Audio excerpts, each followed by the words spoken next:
Good morning, beautiful people. Today's the hearing for the arraignment hearing for Chad Daybell.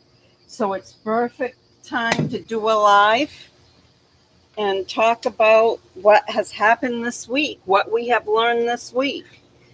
So I am live in sunny but very gray California. Nope, Florida. I keep saying California because that's where I came from. We are live here in sunny Florida. And it looks like it may rain or thunderstorm or something. But that's not unusual for August in Florida. So we're going to do some recapping of what went on at the beginning of this week, what we had talked about. So before we do that, let's talk about what's going to be happening today. What's going to be happening today is Chad's supposed to be pleading one way or another. He's going to plead not guilty, he's going to plead guilty, or he's going to let the judge plead not guilty for him. And this is where the both sides can make sure that evidence that is going to come into trial is shared with both parties. So they can ask, the state's going to ask the defense for all of their discovery, whatever that might be. I mean, could you imagine if the defense put forth discovery that was, oh, they belong to a cult. Oh, they were at the grave sites the day that the kids came in and were buried there. Oh, they ran off to Hawaii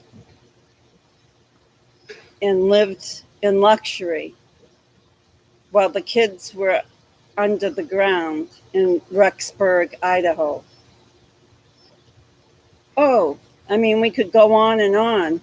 Wouldn't it be nice if the defense came in and said, hey, listen, these guys are raunchy people, but we know that's not going to happen because that's not their job. So don't get your pants tied up in a knot when you start hearing things that make you angry because you're not hearing exactly what you want to hear.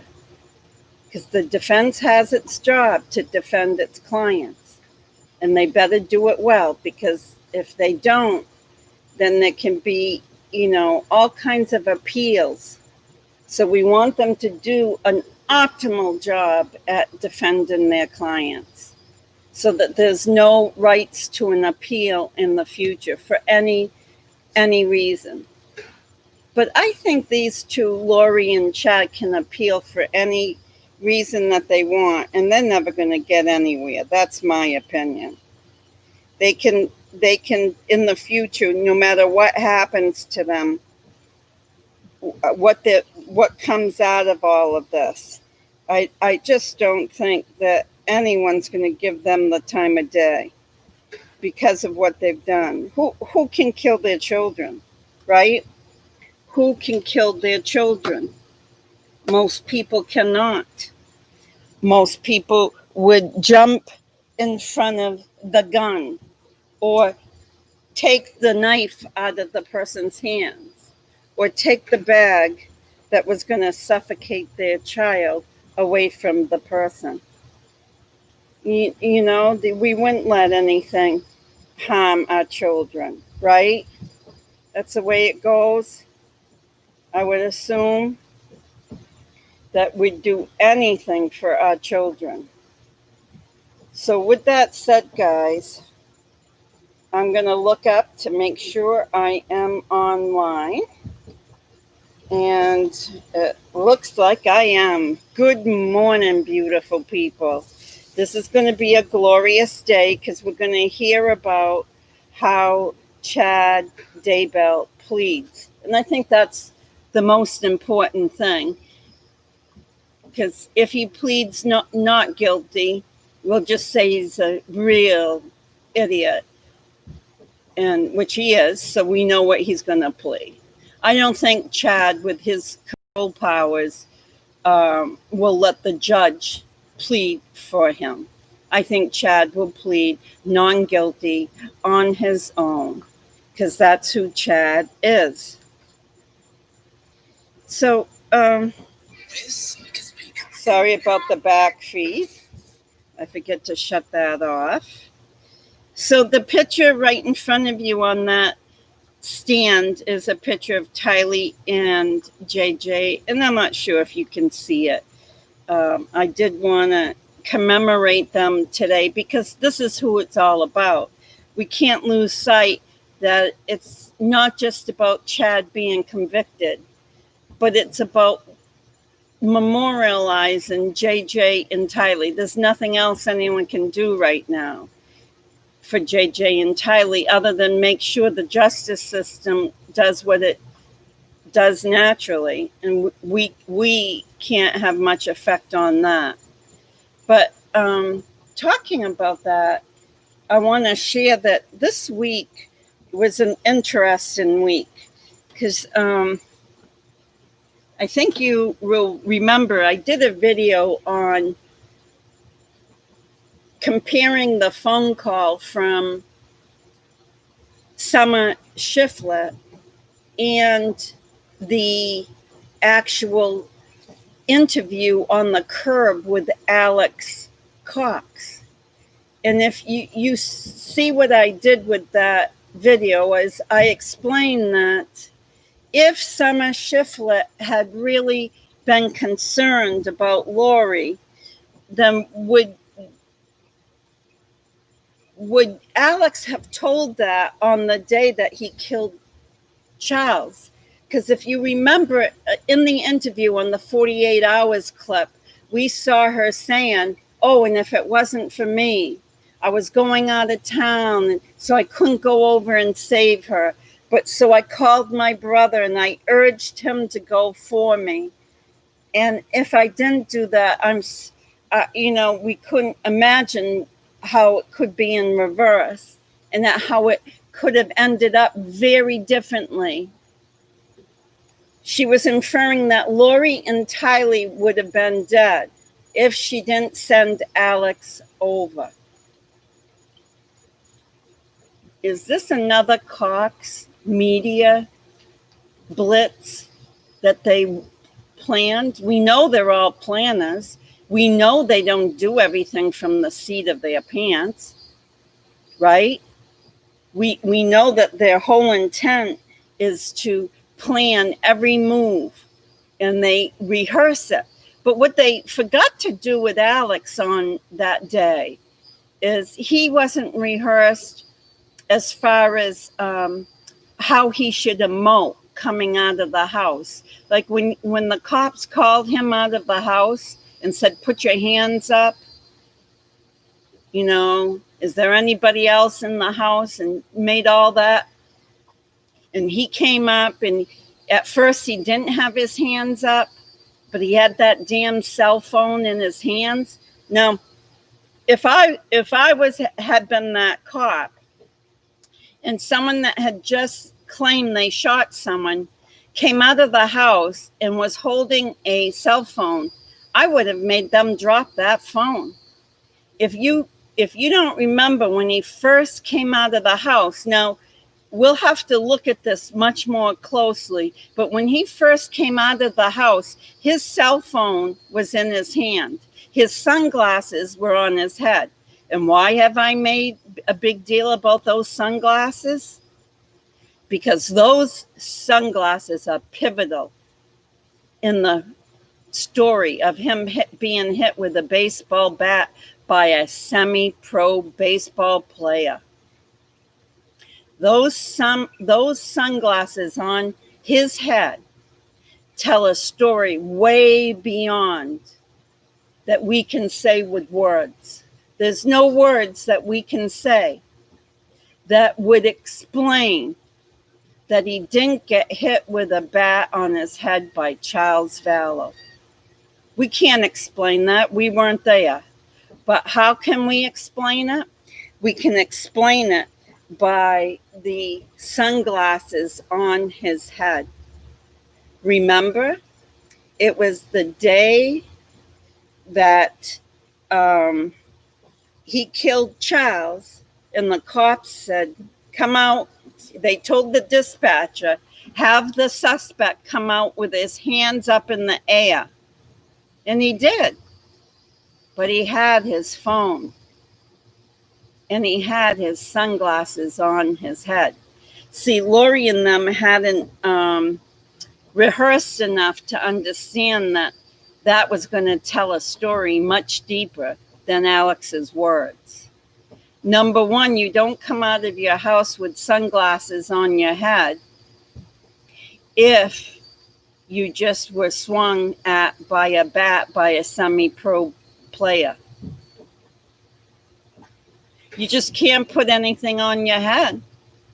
I mean, you can't even touch. Usually, you can't touch even putting some type of a cotton ball to dab the so-called blood that you might have is not enough. I mean, is enough for you to feel the pain. My question to all of you is, did Alex Cox show that he felt the pain of a semi-pro baseball player's club to the head with a bat? He walked nimbly. He walked erect. He wasn't crouching over. He wasn't looking like every step was arduous for him. He looked very comfortable in his gait. His gait was uninterrupted. He went from that front door with his hands up, moments after, and he walked right over. They said, go sit on the curb. And he did that. He went and sat on the curb. And did you watch him sit down? First, you had to pay attention to him walking across that yard to the curb. But then, did you watch how he sat down? You know what it feels like when your head is thumping, when there's so much pain that your insides are banging, just feeling like you want to throw up or something. Take ice to your head, do something that will stop the pain. Now, this was supposedly 15 to 20 minutes after he had gotten clobbered by a baseball bat from a semi-pro player, and he was strutting out from that house like he was the next runway model. He had up high, shoulders back, grace upon grace. There was nothing clumsy about his gait. There was nothing clumsy, and it did not look hard for him to sit down on that ground. He got up from that ground when the officer said, move from the curb. The fire truck is here and it's going to be hard to hear. He got up so gracefully from that curb and moved over a few feet and sat back down with the same grace. I'm calling it grace because it was undisturbed movements. It was remarkable movements for someone that claims he was just hit by a baseball bat. And then, as you heard me say a few days ago, and please don't email me that other people just use what I said. I understand they do. They need to make their money.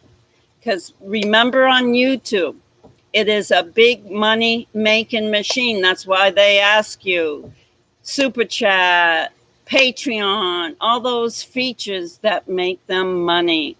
So yes, I understand that someone just recently came out and said the same story as me. But that's what it's about on YouTube. It's like having a dress shop.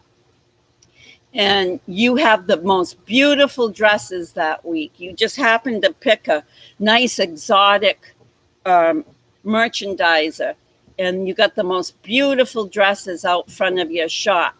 Well, the next day, the shop right next to you has the same dresses. That's what it's like on YouTube Crime. They take what you say one day and make it their own the other day. And they get big bucks for doing that. Don't forget, these people aren't gratuitous. This isn't about being gratuitous to society. This is about filling their tin cans in front of them. So what I'm going to tell you, yes, I know it was talked about right after I said it, but what I'm going to tell you is that I said earlier this week that there is no way that Charles VALLOW could have a relationship with Alex, and Alex having that kind of esteem for Charles VALLOW.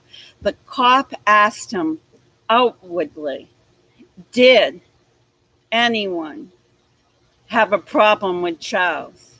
Did you have a problem with Charles? No, never. Did you always, hey, did you get along with him? Yes, I did. You've known him for 15 years? Yes, that's how long Lori and him have been married. And you guys always get along. What time? When was the last time you saw him? He says. And Alex says, oh, he came over to my house as soon as my sister and him split. So then they go to the interview room with the detective just moments after this interview. So we're talking 15 to 20 minutes after Alex has shot Charles down, ambushed him in cold blood, in my opinion. So right after that, they go to the police department, and then a detective interviews him. And what does the detective ask him? Are you nauseous? No, just a little. Do you have a headache? No, just a little. Do you need any medical help? No, no, thank you. Hey, do you have any medical conditions that might exacerbate this blow to the head with a bat? No, I'm just slightly overweight. This is a guy that less than a half an hour ago has murdered his friend of 15 years, the guy he always got along with. And he's joking about himself being slightly overweight to the officer. And from the time he left that front door of Lori's house, just minutes after he shot Charles VALLOW in cold blood, in my opinion, he was joking. And not only was he joking, he showed no affect of remorse. He showed no affect of being disturbed, of just killing a friend of 15 years. Because you got to admit, if he's saying he never had a problem with Charles and, everything was, cool, then wouldn't he have thought him as a friend, being his sister's husband? So he just shot a so-called family friend, relative, and he's acting like he is buttering a peanut butter sandwich. Just another day. Just another day. That 15 years is important because the same 15 years goes for TYLEE and goes for Lori. They knew him for 15 years. Round figure. So when Lori was talking to the officers after they interviewed Alex at the curb, why wasn't Lori showing any signs of disturbance that her husband was laying dead just feet away from her, bleeding. She didn't go in. She didn't kneel by his side. She didn't cry. There was no tears. She didn't look upset. The only thing she could say, as we all have heard a million times, sorry, neighbors. Just like she said in Hawaii when Nate Eaton from East Idaho News was trailing her and she was walking away fast in Hawaii from Nate. And he said, aren't you worried about your kids? The rest of the world is worried. And do you remember what she said? That's great. Now, come on now. Her husband's laying dead, feet from her, bleeding. Her kids are laying in Chad Daybell's yard, cold. And that's all she's got to say is, that's great. And sorry, neighbors. So I appeal to you that they're all the same. I appeal to you that it makes no difference if you're talking to Alex or if you're talking to Lori. They are all the same. They are made up of the same fabric. And that fabric will never change. Never, ever, ever will the fabric of what they are made up of change. So how is everyone this morning? I can't see a chat yet. You know me, always behind the 8th ball. I can never figure out. Oh, it says live chat. Oh, I even put. Now, do you know that? Hi, Rachel. Hi, Jen. Hi, Gwen. Do you know that? Hi, Danielle. Mad Jack. This is the first time it had a button for me that said live chat, and you pushed the button and it came on. Anyways, yes, they're all, yes, Rachel, the kids were stone cold in the graves, but their hearts had been stone cold. The people that murdered them, their hearts had been stone cold for probably all of their lives. They have never emoted. They have never shown feelings. They don't even know what feelings are. So I'm not going to go into any psychopathologies. Me having a degree in behavioral science, I could go on forever and ever. And you guys know I'm long-winded, but I'll usurp that degree and just go by common sense that, yes, these people do not have any ability to have an emotional connection with anyone. Not even an animal. Sometimes they say if you can't emote with people, like if it's too distressing or you just don't have it in you, that you can at least have some kind of kinship with an animal. Like you can have some kind of feeling for an animal. But these people don't even have any feelings for an animal. I know someone who's has psychopathologies, and when her animal would leave and go missing while the kids were crying, she'd be going, oh, that's good. I'm glad. I couldn't stand the thing. That's what happened. So every time one of the kids, I always thought she was taking the animal and doing something with the animal, meaning either giving it away or bringing it to the SPCA or doing something to rid herself.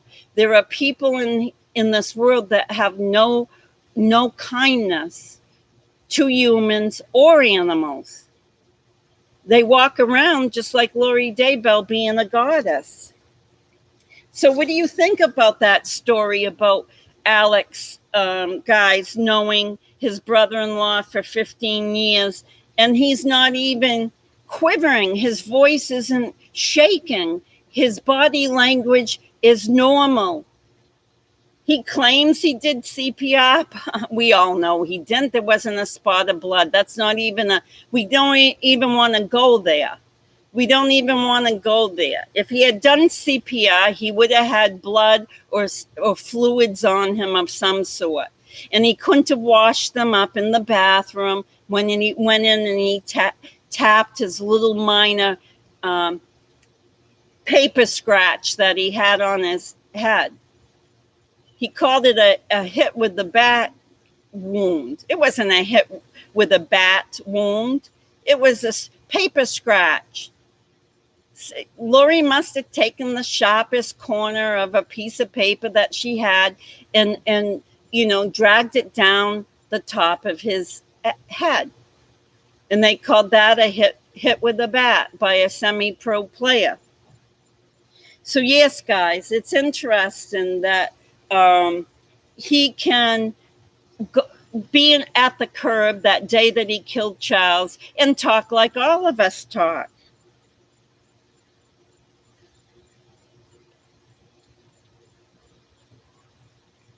Yeah, there was no trauma. There was no blood from Brenda's saying that there was no blood.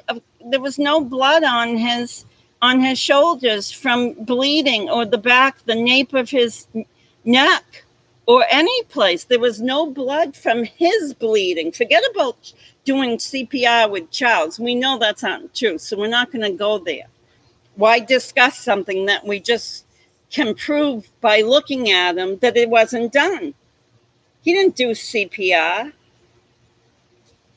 And he didn't want to do CPR. He made that very clear. Nope, I don't know how to do it. Well, let's put it this way. I've said it before. I'm going to say it again. None of us know how to do it, even when we're trained. Even when we're trained, we need guidance because it's such an intense thing to be involved with trying to save someone's life. We would forget everything we learned that first time. So if this was Alex's first time, it's all he had to say is, I don't know how to do it, but I'll do anything possible. But no, not Alex. Not the hitman for the Cox family. Not the guy that Summer Shitlet had sequestered to go over the night before. She had probably brought a summons right to his door. She probably said, hey, come on, Alex, this is your summon. You're part of the Cox family cult here, and your duty is to go over and kill Charles. I can hear her saying that. Might not be true. I might be making that all up in my imagination, but without a doubt, I feel that Summer has had a lot to do with this in a peripheral way. I'm not saying she was there when Charles was murdered or the kids, but in a peripheral way, she was allowing everything to happen, if not taking part. And I'll eat my words months from now if we find out that she's been the best asset for the FBI. But don't hold your breath on that.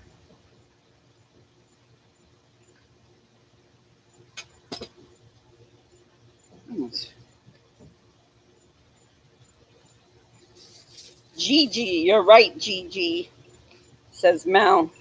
They have an awful arrogance about them in that video, like confident killers. Their actions are very telling. I can't see how the police didn't see this at the time. What kills me is an officer actually reported that everything added up, so they couldn't arrest anybody. Did anyone see that?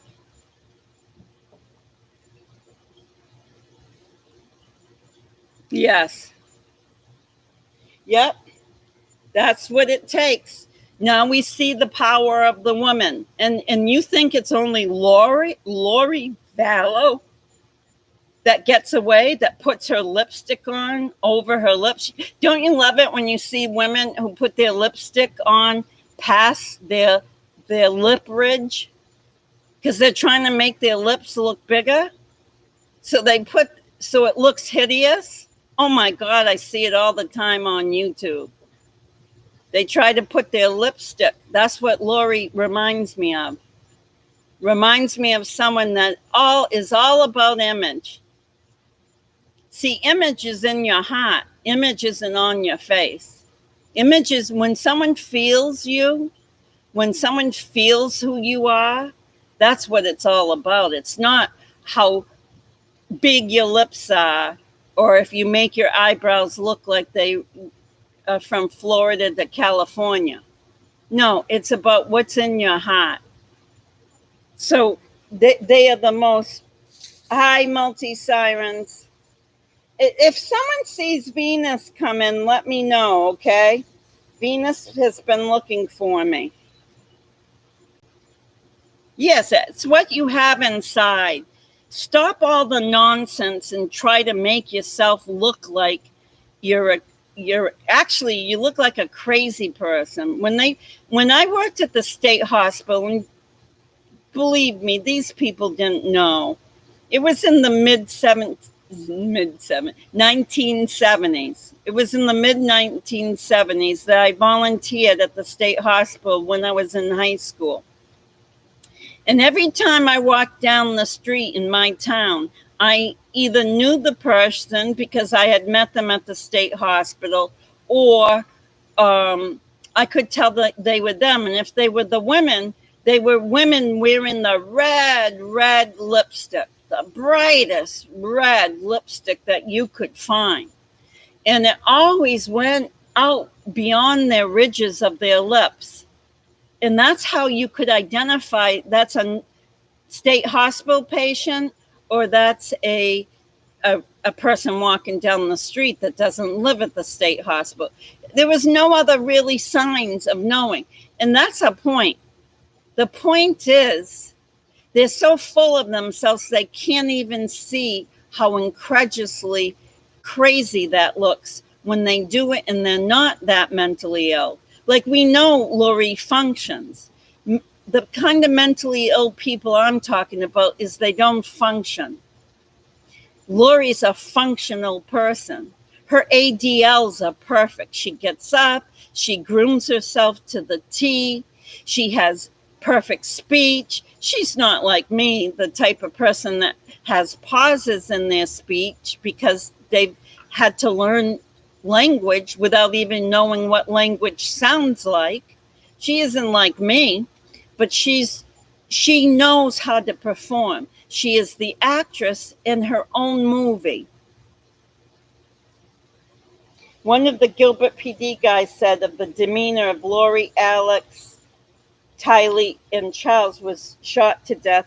Straight up bizarre. Weirdest car ride he ever had. No, I saw that, Sam.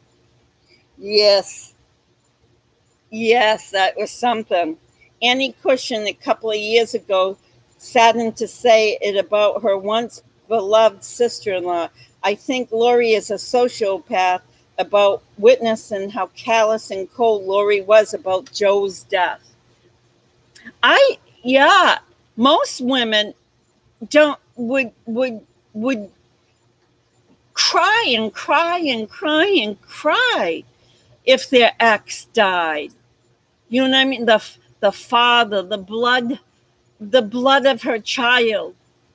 They would be miserable.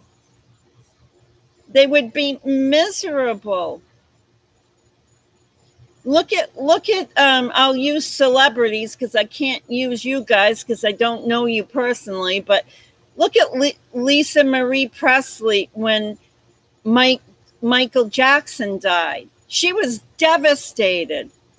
Look at Brooke Shields when Michael died. Look at who else died Cher. Cher went to Bono, however that you say her ex-husband's funeral. She took the lead in his funeral. She cried and cried and cried. These men mean something to you no matter what. And for Lori to sit outside that house, maybe 100 feet at best, leaning against Charles's rental car. Oh, did you guys catch that fish just jump up in the air? right by the dock. I don't know if you did, but he just did. I love seeing that. But anyways, yes, they have feelings. They don't sit 100 feet or lean up against Charles's car and have a face on like, hey, when are you going to get this over with? Because you know me, I got things to do today. I got to divvy up the $1 million tonight. When my sister Summer comes over, we're going to be arguing about who gets what. Yes. No, she's not mentally ill. That was my point. And I probably lost it because I went on to something else. My point is, she was cognizant of her actions. She knew right from wrong. Where we got Lori is when she told Melanie Gibb, is this not knowing right from wrong? When Lori said to Melanie Gibb, if Chad is the devil, he is a good devil.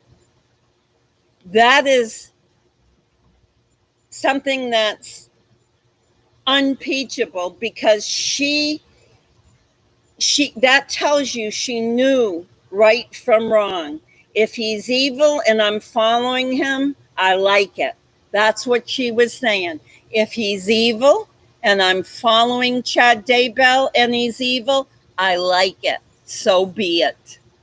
That's what the girl was saying to Melanie Gibb is, boy, if I found the devil, I found a good one. Yes, Lauren. Charles was a stand-up guy as far as TYLEE was concerned. She was being brainwashed all of her life to go against him like all women do to the men in their lives that they're ready to discard. When they're ready to discard someone, like she was ready, like he had served his purpose. She was on her way. So yes, you're right. My husband died 10 years ago, and to this day, I'm still trying to accept it. But he left me with the most beautiful 5 sons and amazing memories. Oh, Brenda, see, that's the way it goes. Even if you divorce someone, Brenda, even if you were divorced from him for whatever reason, let's say, unfortunately, your marriage had ended up in divorce and not death. Because you're a human being, you would still love him for being the father of your child or for being the person that you shared the bed with at night and slept 2 feet from, and one pulled the covers off the other and the other pulled the covers off. You would still care about that person. She showed no signs of caring. Alex didn't and she didn't. So if the officers don't take that into consideration, that these people had no feelings to the person they just shot, the person that they said they were good friends with for 15 years. It's pivotal in my mind. What I said earlier this week. Not what someone copied yesterday when they did their YouTube. What I said earlier this week is pivotal. That 15-year relationship, if it was as good as Alex said it was, then none of them were showing the right emotions that day. None. You can't kill someone you love and like and have no emotions. It's against humanity.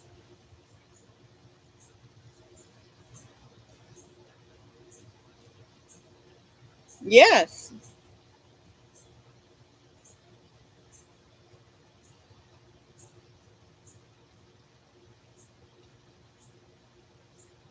Yes, I know people. Hi, Maureen. How are you, Maureen? Hey, I know people who have hated their husband when they got divorced, and they still have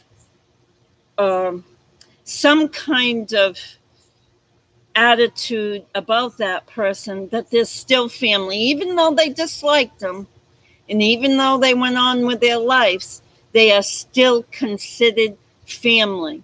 And like I said, let's bring it down to the basic level. You slept next to that person. You fought over the sheets and the blankets with that person. And you can't cry? And you can't show any emotion that you cared that he's dead laying on that floor?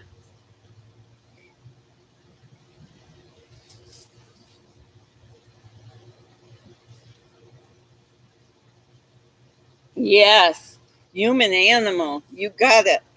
She says exactly, Graham. Remember that Charles had stayed with Alex recently. They didn't say for what, and they had a good relationship as far as being brother-in-laws. Lori taints everything. Oh, yeah.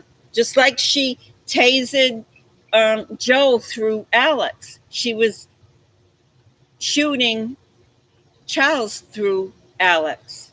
Same idea, same philosophy. No, you haven't caught much. I've been saying that I've gotten a lot of messages given to me in the last few hours about someone coming on YouTube and saying the exact same thing that I said earlier this week. Don't mind that. That happens all the time. They need the money. See, this is about money. This is about fame and fortune. And the fortune is what really gets them. The fame is a byproduct of the fortune. So don't mind that they said the same thing I did a couple of days ago. And that, the 15 years should have meant something. And that they went into the police department and Alex was laughing about his weight was his only problem just minutes after he killed his brother-in-law. We all do that, right? We all laugh about our weight when there's something very serious happening, right? We all make a joke. Don't mind the copycats on YouTube. They just like the money and they'll continue to do it and they'll continue to deny that they do it. I was deeply moved watching John Denver's ex-wife Annie discussing his death. She was the one he wrote Annie's song for on a ski lift in Aspen. Oh, how sweet. I didn't know that. The one I know real well is, Something High. What's it called? Something High. He died in the 70s, right?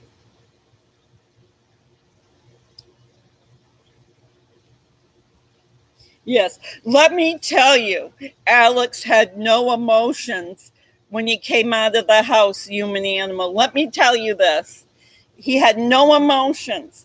He didn't act like the person that Charles knew for 15 years. And then when he went to the police department, he was joking about his slight overweightness.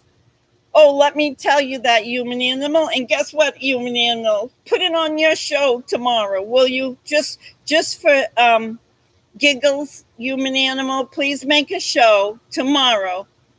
Go back to my talk earlier this week, and you take the information from that, saying that there's no way this guy could kill someone that he liked for 15 years and show no emotion.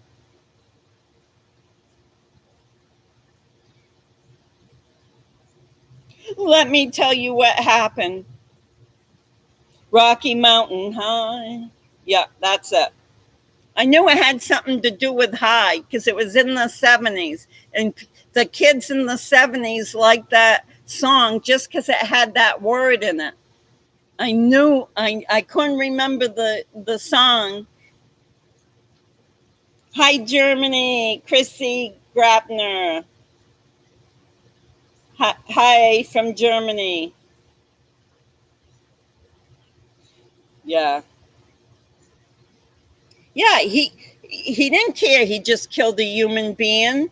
Here's human being giving me heck for killing a black widow spider. I can't imagine what you would do if if you were next to Alex and he just killed Charles, human animal.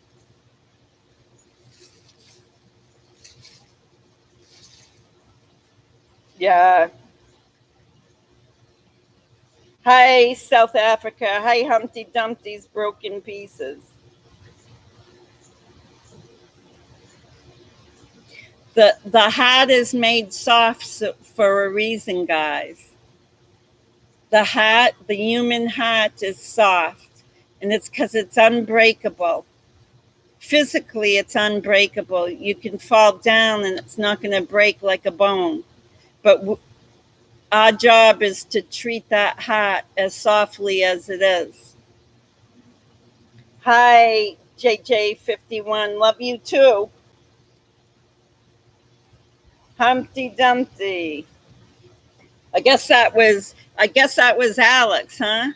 When he made that little paper boo boo on the top of his head, right?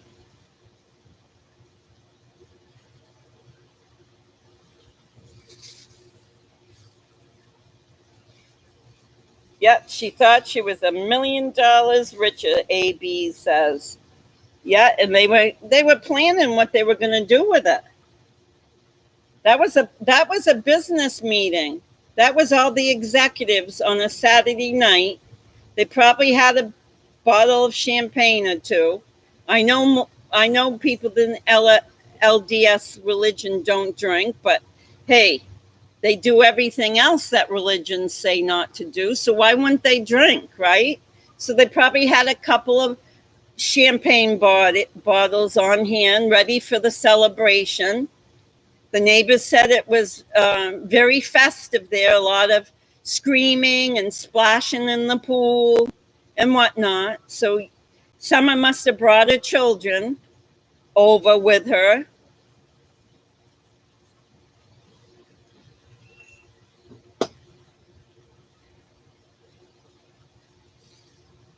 Oh, good luck. Good luck, Bella, at the PT. Yeah, I wonder, Bella, I'm wondering how they do that. Do they keep you in separate rooms now when you do the PT, or are you still in a big room with the COVID?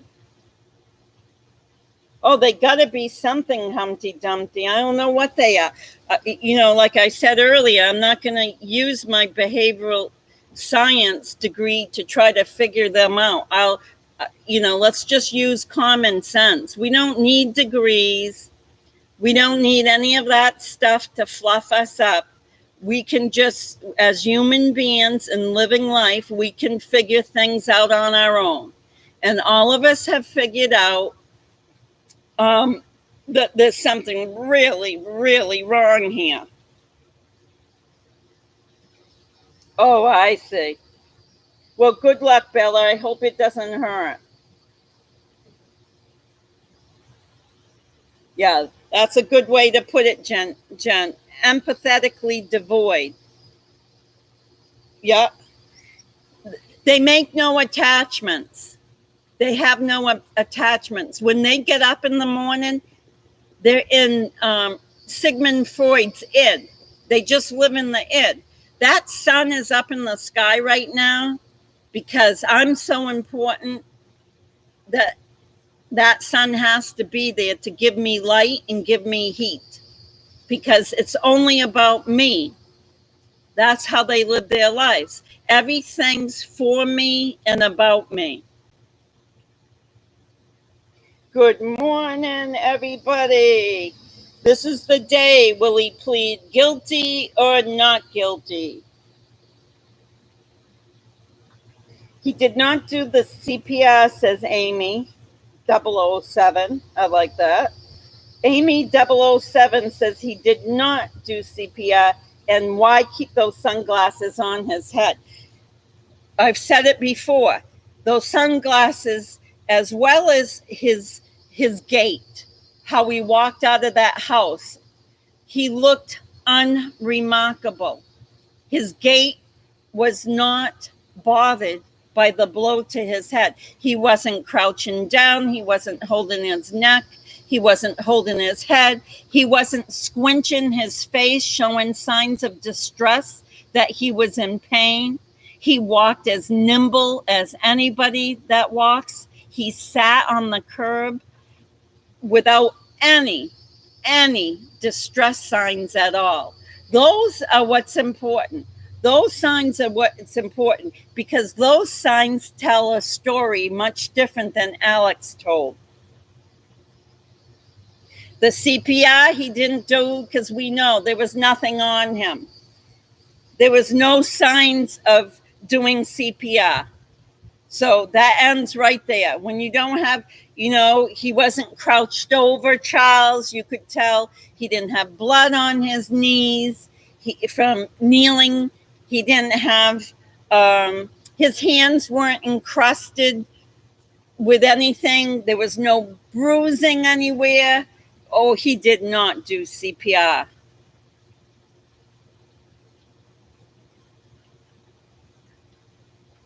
His sunglasses on his head. So if he had his sunglasses on his head when Charles hit them, we know that they would no longer be on his head.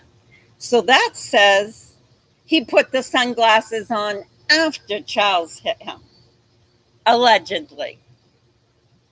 We know the story's false, but let's play with his narrative. This is Alex's narrative. Is Charles hit him with the bat.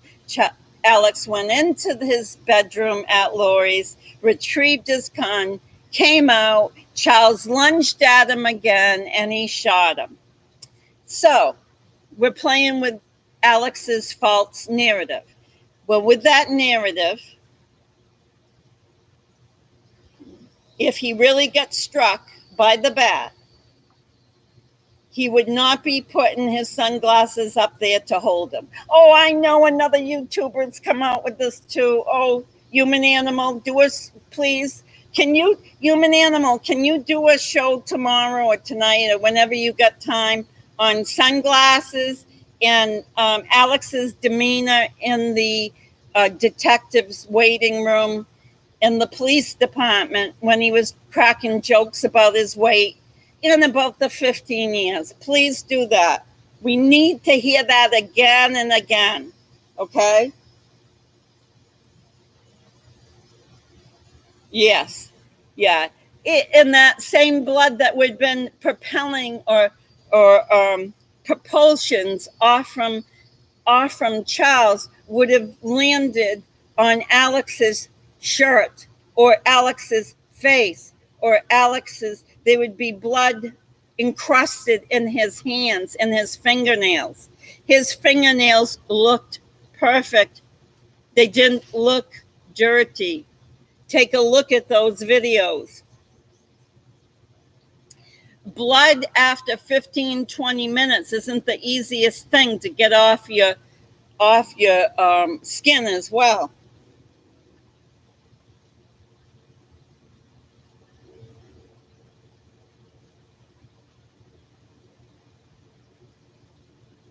Oh, yeah, she's going to plead, Chrissy, she's going to plead not guilty. Chrissy says, I wait for Madam Laurie's plea deal. Laurie don't need Mr. Dumbbell for her evilness, but they are a good team. Yep, Laurie has a party in the evening. Party all night long. Someone should make a song about getting $1 million and then having it swiped from you because your husband had figured you out enough to take you off as the beneficiary. Your husband, at the midnight hour, swiped your name off his life insurance policy and put Kay Woodcox, his sister. Thank you, Charles. Yeah. He would have had blood from his own injury from the bat, and he would have had blood from CPR. He had none, 0, 0, 0, no emotion, no blood, no affect, no problem with his gait, no problem with him being able to purse himself up and down off the ground? No, everything's a no. If they have a checklist, how is he walking? Fine. How was he talking? Fine. How was his emotion? Fine. How was his gait? Fine. How was his emotional and psychological being? Fine. Everything was fine. There was nothing wrong with Alex Cox right after he murdered his brother-in-law that he had a good relationship with for 15 years.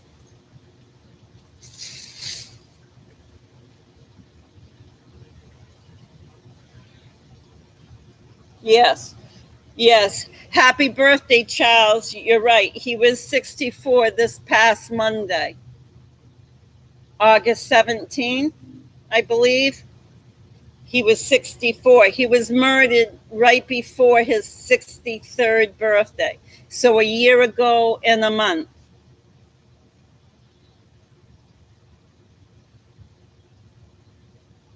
Now, Maureen says Charles was shot bidirectionally and maybe by two guns.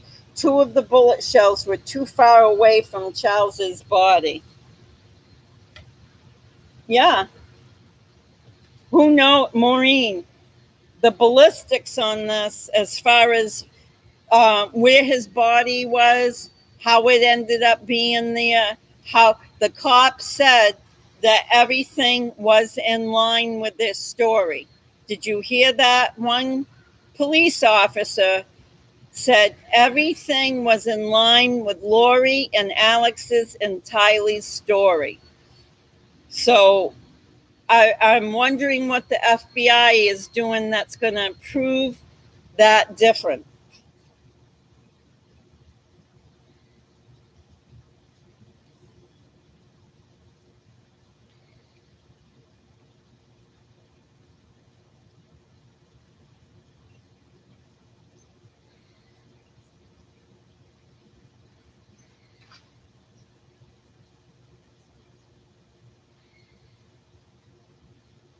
DJ says, happy birthday, Thomas Monson, 93 years old. His bones, he died on 1/2/2018, right after his 90th day solar eclipse.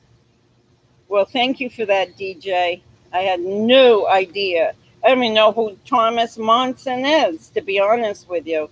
If you want to say who he was, that would be helpful.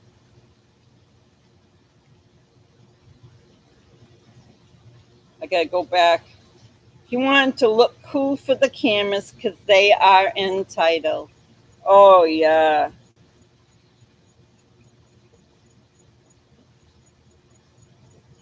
You think Zulema killed Charles? JJ51, is that what you're saying? Or am I... See, okay. They are quite clumsy in their murders, which will hopefully benefit the case. Alex sunglasses, Chad and Lori's storage video, the specific way JJ was buried, Chad's text to Tammy, and they are messy as hell. 100%, Rachel. 100%.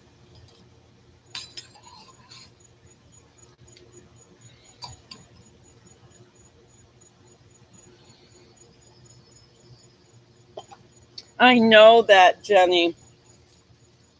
That Cheryl only found out by doing internet, like Google searches.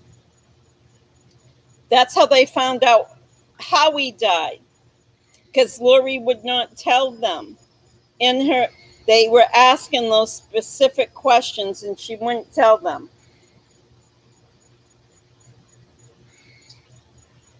Oh, I wouldn't doubt it.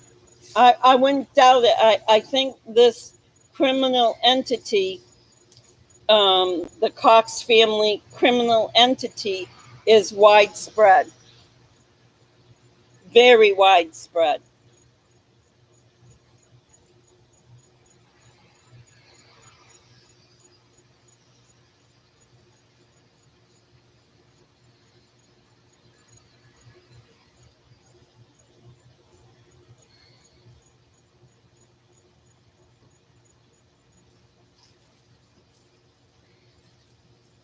He was repositioned to where he was found on the floor.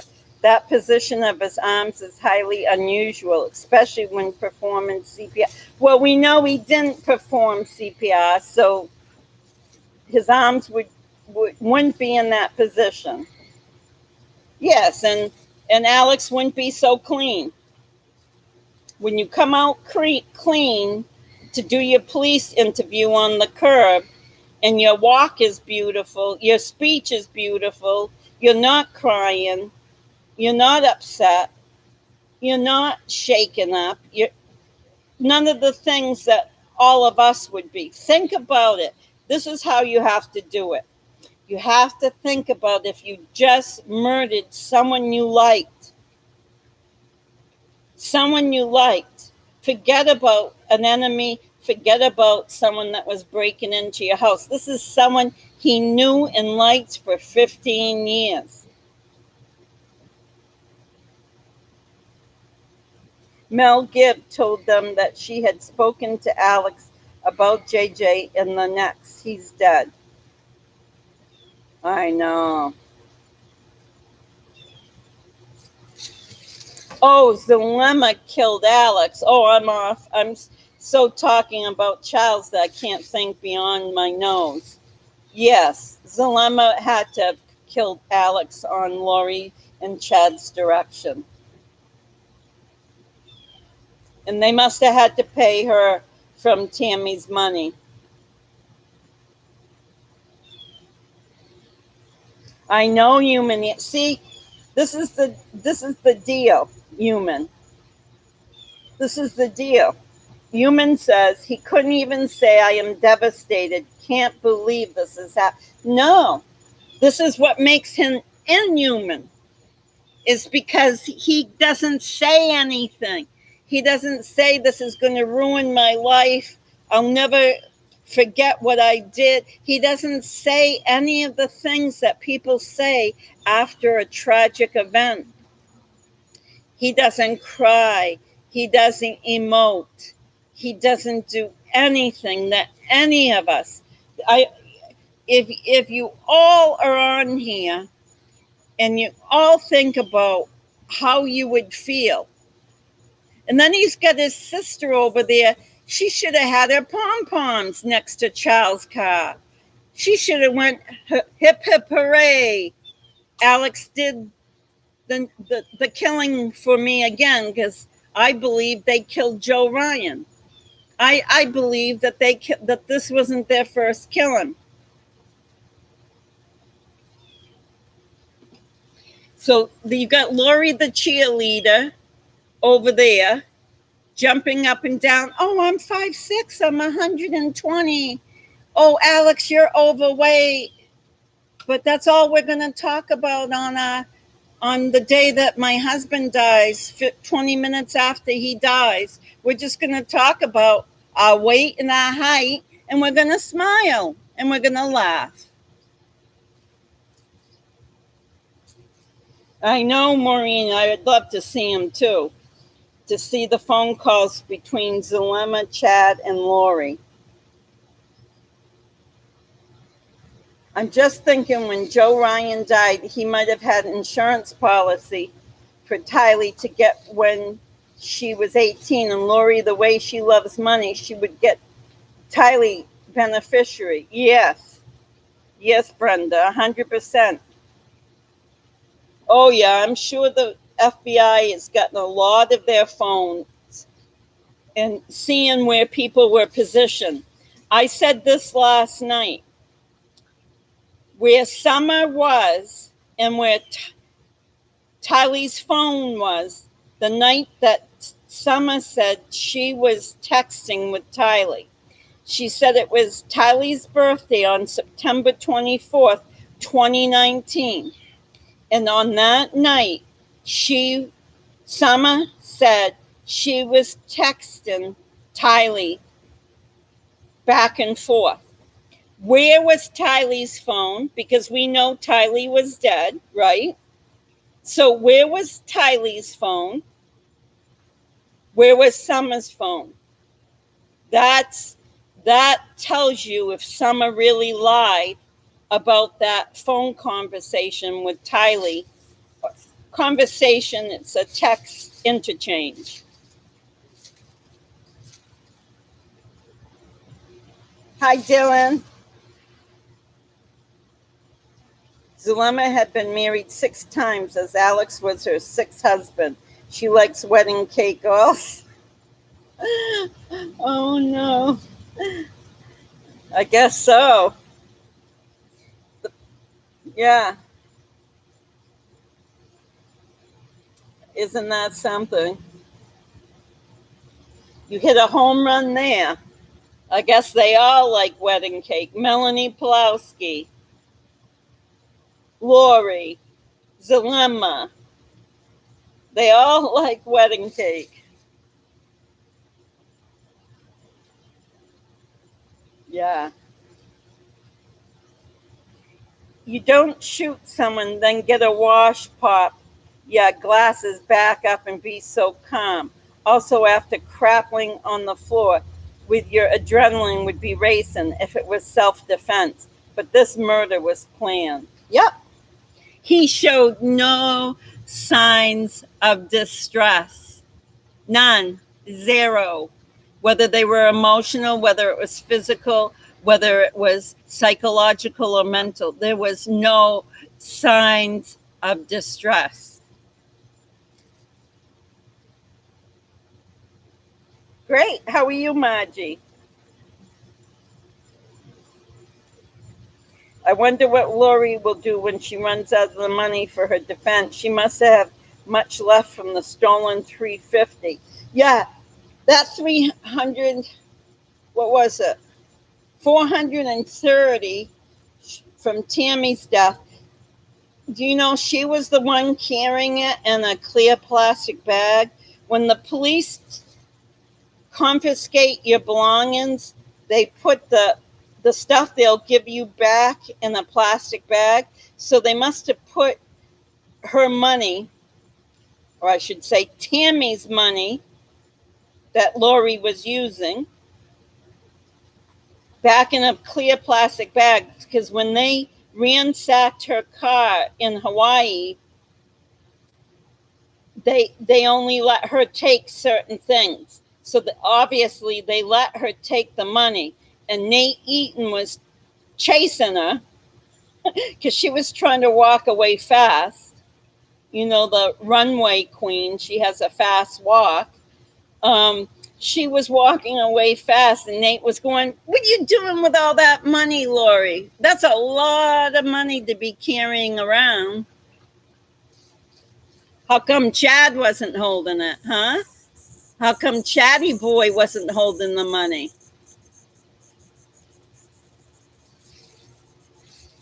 Hi, Venus. Venus, did you get my message to delete that other message?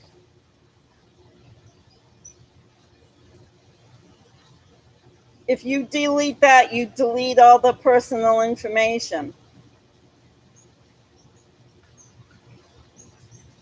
Please go look at you emailed you messaged me this morning, and I returned your your question. I answered your question. Please go delete that now, and that information won't be out there. But yes, please write to me. I've already heard about people using my same story from early this week, that they used it yesterday. So if that's what you're telling me, I already know it. But if that's not it, you can definitely email me whatever it is, because it's private. No one else sees my email except me.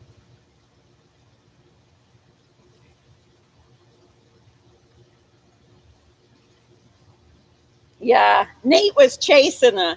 Lori, Lori, the whole world's looking for your kids. Aren't you worried, Lori?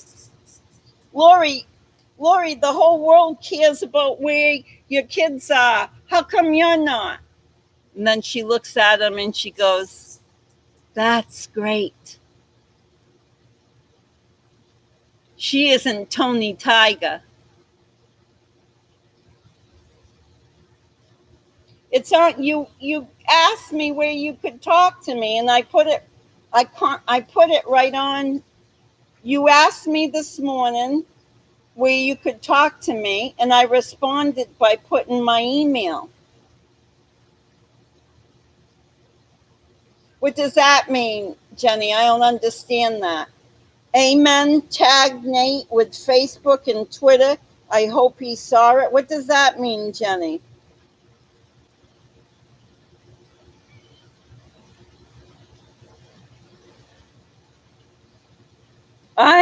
Yeah, you're right, Maureen. She took his 35,000 from his business account, went and had a hell of a good time for 59 days. Then, when that money was gone, she came back to put his finances in good shape. Well, she wouldn't be my accountant. Would she be yours?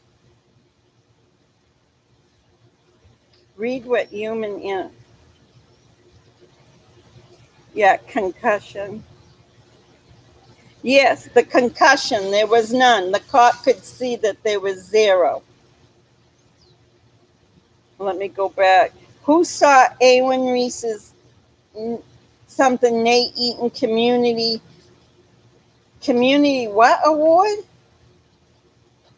Who saw Amen Reese's Nate Eaton's community? I don't know what this is. Chapice award? What kind of award? Can someone write what kind of an award it was? Human animal? What kind of award did Nate Eaton get?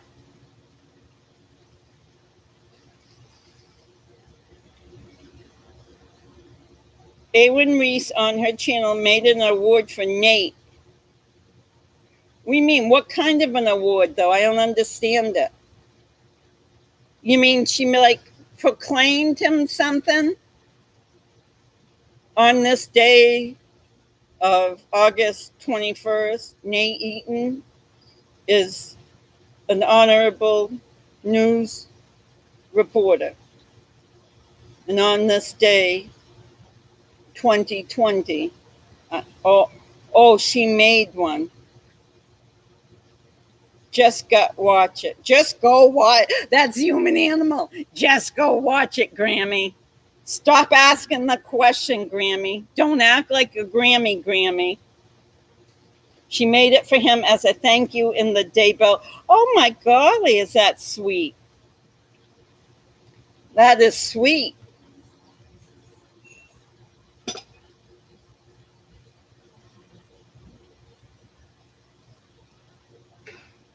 Choice. Kevin Whalen says choice.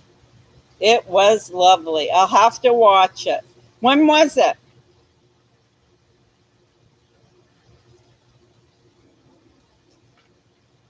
When was it? We got there in the end, Human Animal says. Yes, Human Animal. Grammy's on fire. Her brain cells are really transmitting today, aren't they? Great. I'll go see it, Jenny.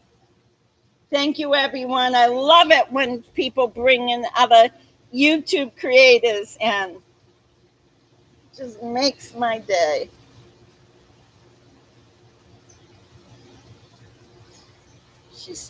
Yeah, there was no concussion with Alex. You know that. There was no concussion.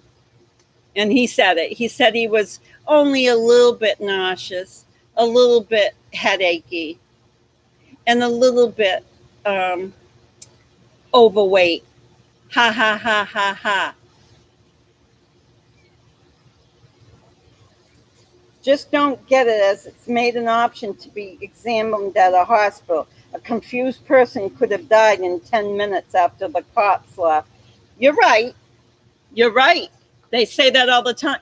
You know, the other thing is, Glancy, I found out, I grew up, I don't know if any of you have ever heard of him, Bodie Miller. Does anyone know who Bodie Miller is? I'm waiting for an answer if you guys know. Yes. Who's Bodie Miller to you? You love Bodie Miller? Well, I grew up with, with him. Yes. Yes. He's an Olympic skier. And talking, yes, he lost a daughter, Emma. He lost his daughter, Emma. It wasn't a son, it was a daughter. Okay, so Bodie Miller is going around the world with his wife now, and they're talking about water safety. And of course, living in Florida, that's so important, right? That you have water safety for children, because obviously we're just one big swamp here, right, in Florida. So he's going around. But what I didn't know, and I had wished I had known this before, I never knew this, and I'm making a point. Someone just said that Alex could have had a concussion and died later from the concussion because they didn't have him medically checked, right? Well, the same with drownings. If you have a pool or a lake or a swimming body that people swim in, and a kid chokes in that water, that they could aspirate the water into their lungs and they can look okay, and they can die 2 days later. They can be 100% okay the day they took in that water, and then either the next day or 2 days later, they could perish from that water aspirating into their lungs. I never knew this until Bodie Miller and his wife have been going around the country doing, you can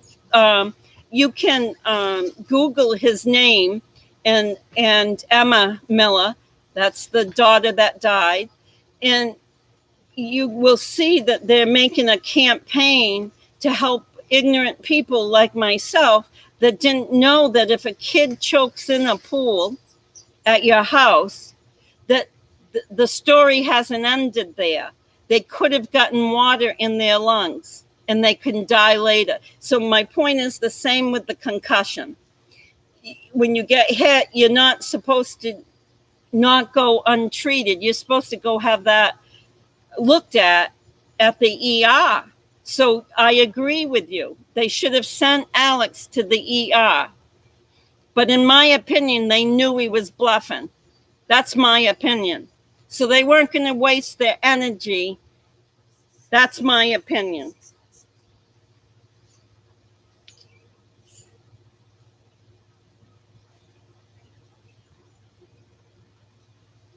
Yes, that's when they're born, Venus. When they're born in the hospital. That's what I never know how to say that word. And unless you write it phonetically, I won't be able to say it. I can only say words that I'm not used to if they're written phonetically. And then I can sound it out. But I can't say words that I'm not used to because I haven't practiced them to say them. Every word you hear me saying, I've practiced to say it. I didn't ever know them naturally. And there's many words I can't say. Alex Winter, he was full of crap. He knew he was okay. No, Brenda, the only time Alex was full of crap is when Joe Lopez, Zalema's son, wouldn't give him whatever it is, CPR. Remember Joe Lopez said to the dispatcher, nope, I'm not giving him CPR. He has crap all over him. I'm being a brat. Self-defense equals 1 shot, then get away from aggressor, not 4 or 5 shots to the chest, and clean up the scene and get the story straight. Alex was calm and collected. Lori was not shocked. You're 100% right, Tina. And how'd you ever get all that information in 200 characters? I'll never know. I got to read it again. Self-defense equals 1 shot.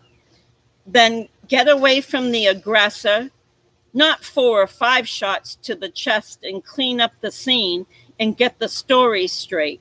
Alex was calm and collected. Lori was not shocked.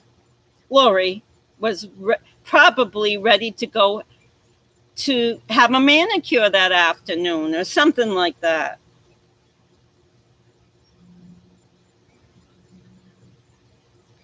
Venus Rising, did you delete that after you got the information you needed?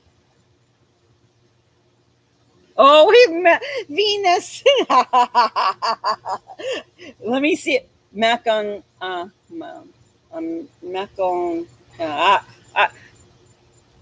I'll rehearse that word after the show. Venus. I know what it is. I know what it is, but I can't say it.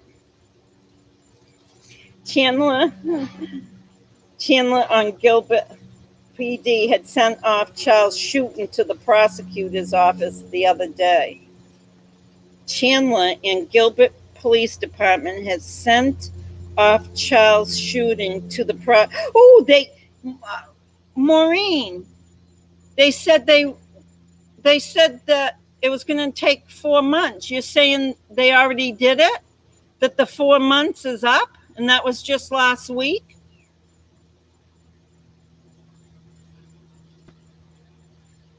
I'm sure Chad and Lori murder case are going federal. I hope so, Janie. I was hoping that they would use the RICO statute, and that was just going to be one angle so that they could charge everyone that they find that has been involved. No matter what your part was. If you made a phone call, you get charged. If you drove the car to shoot at Brandon, you get charged. If you tied Alex's shoes, you got charged.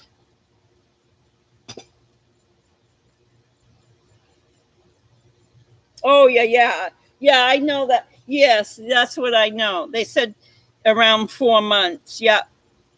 That they're doing more investigation into Charles's murder, and they'll get back to us in 4 months. They'll attach that to Lori's convictions. Yay. Chandler police didn't really bother to further investigate, and the affidavit only said second-degree murder. Wow.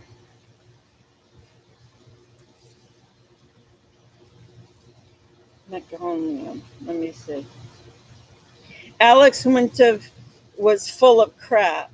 So anyways, the story about Bodie Miller. Woody, his father, and I worked together for many years. Woody Miller. And they were great kids. I knew them as teenagers. And Woody was a great man. Anyways, whether he had great kids or not, he was just a great man. But Woody's and Bodie have made it their charge to talk about water safety. And it's not done at all here in Florida. I will say when I first moved here, I've always had a pool. And obviously you see the water right in front of you. And the ocean's right there. There's a river, and then there's the ocean. But Florida does no campaigns on water safety. None. Zero.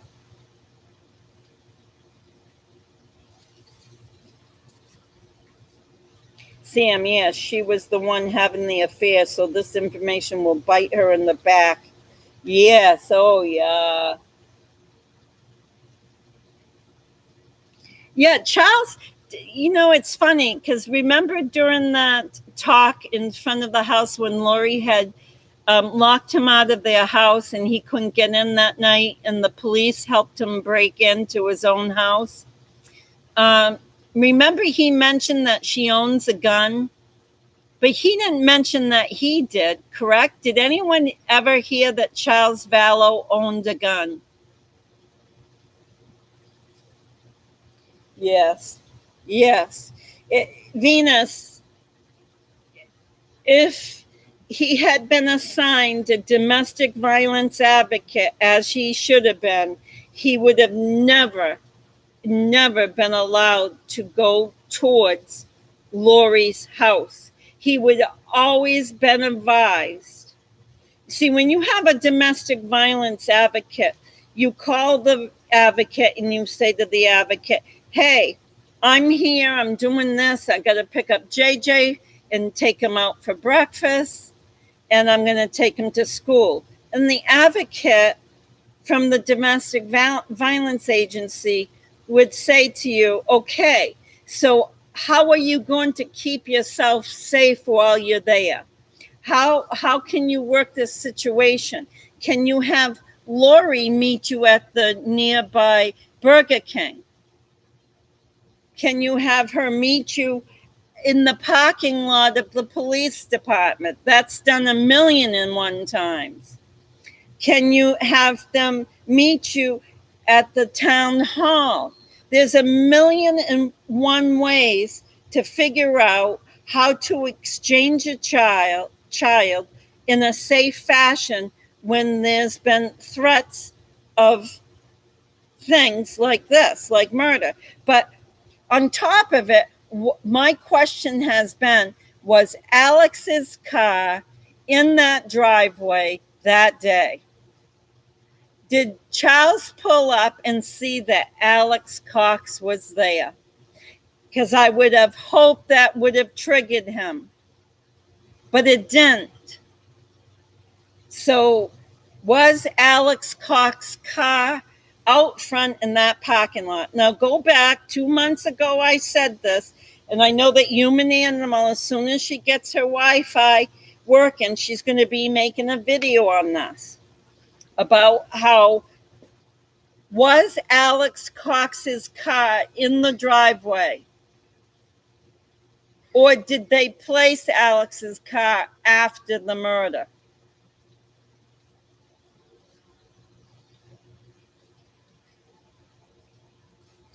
Yeah. He must have known Alex was there. And there was there was 2 cars in the garage. Well, there was 1 car in the garage that was visible and one outside the car. And the cop yelled over to Lori, leaning against Charles's rental car, and said, are those your 2 cars? Remember? So there was actually 3 cars in all. Alex's truck, another car, and another car. No, she never cared about JJ. She cared that her husband cared. And anything her husband cared about, she had to pretend she cared about. Yes, one garage door was open and one was closed. And in that open one, we could visibly see that there was a vehicle in there. Yes, the kids were her money machine. There's a lot of women that have, especially the ones that have them, and don't take this as being critical if you do have children with different men, because we're only talking about a certain type of woman. We're not talking about all women. But these women, the more babies they can have with different men, then the assets come rolling in from different directions. So they like that. To the Lori kind of women.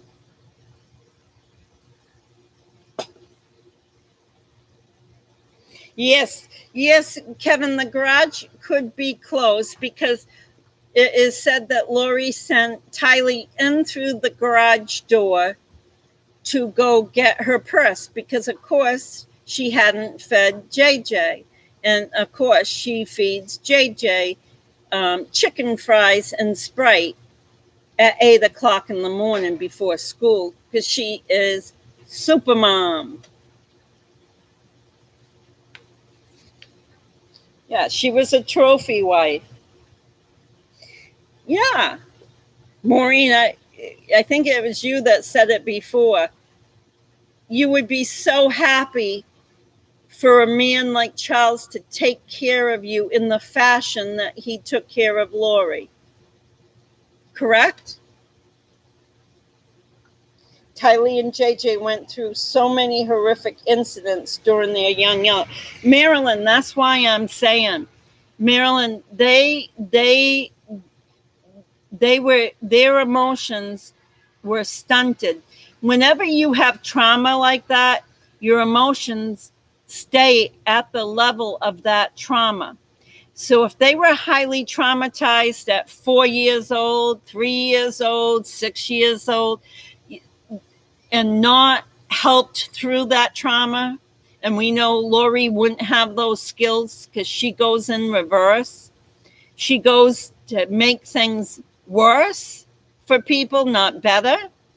So once those kids got traumatized as developing children, they stayed at that level emotionally. And that is a safety mechanism.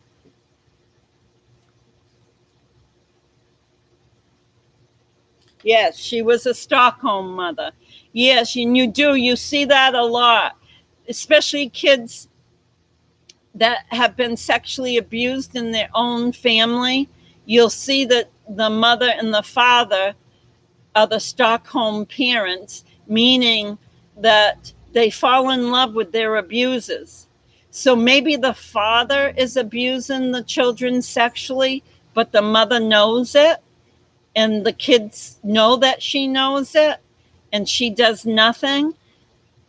Instead of instead of protesting to the mother, they fall in love with the mother because they have to love her because they're scared there's no one else. They're the ones that's feeding them. They're the ones that's housing them. They're the ones that they're supposed to love. So it's like the mini Stockholm syndrome. You fall in love with whoever is that has kind of stolen you emotionally and physically. When you get abducted, that's where they got the term from. When someone got abducted, they ended up falling in love with their abductor because that abductor was feeding them. That abductor came in 3 times a day and gave them a plate of food. If you want to watch the Stockholm Syndrome on a movie, go to, I think it's called The Butterfly Effect. I I really, I'll have to look it up after, and I'll link the movie to this description of this chat. And um, it's about a man that steals a woman off the streets and puts her in a cave. Well, it wasn't really a cave, but it was sort of like a cave. It was a cellar that was like a dungeon.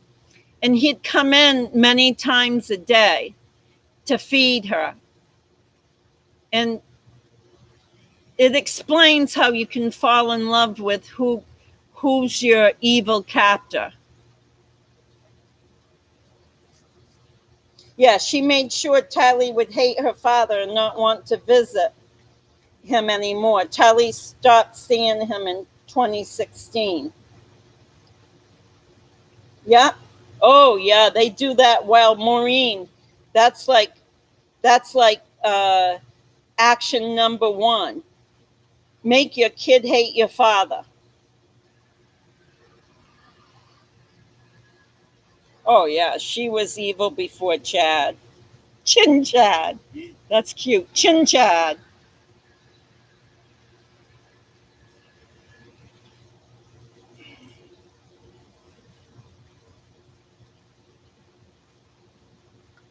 Oh my. Cat said, did Charles not look at her mother and see how Lori would look later? Not pretty sight.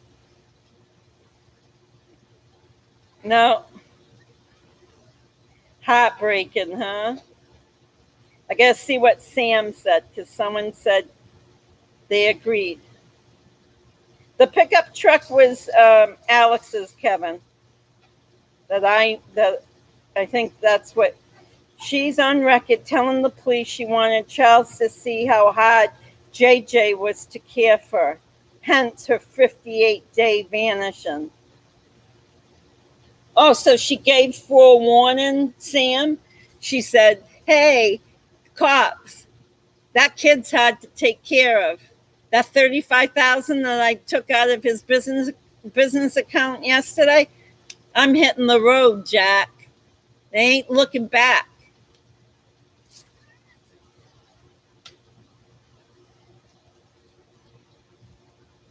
I listened to a thing of the disgusting fight Lori and Alex had on the street. It's normal for those people.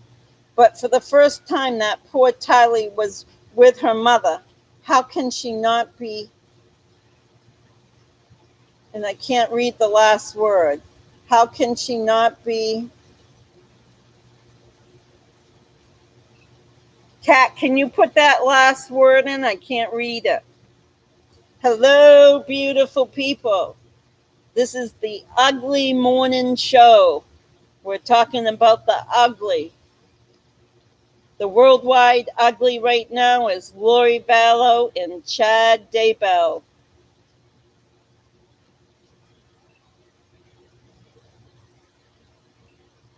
Seems that Lori was sexualized early in life, plus Alex's sexuality, perpetual bachelorhood abuse in Cox home. Yep. Yeah, and that happens. I mean, Lori's, that's, I believe, Sam, that's one facet of her personality.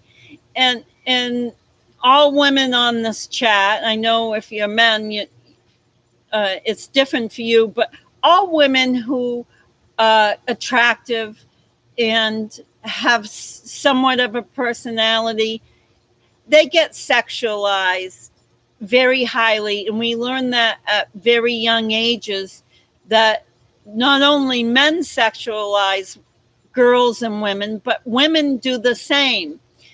I said it with the skirt that Lori wore in Hawaii. Most of us could wear a mini skirt at 45 years old, just like Lori VALLOW, but we wouldn't be wearing the word Hawaii on our rear end because we'd be like old enough to know that really attracts attention to that specific area. So people are saying she was sexualized, but also she sexualized herself because she would have never have worn Hawaii on her coolie if she didn't want people looking there. That's my opinion. You can say different. You can say, oh no, she just loved Hawaii so much that she wanted it on her rear end. I guess she wanted to advertise for Hawaii. Maybe just like on YouTube, you make ad money when you put something on your coolie. Yeah, she never outgrew that stage, Multi Siren said. Yeah, at some age, I mean, after teenagehood, you realize sexualization is really not good. Yeah, Tina. She acted like a teenager and her mental state was stuck in time. Yes, there probably was incest in the home. I can see that very clearly. I know. Let's go to Hawaii. I'm going to give you a wedding. She had 3 different, Oaklancy says she had 3 different weddings in Hawaii. Oh, do you want to get married? Let's get a plane ticket to Hawaii.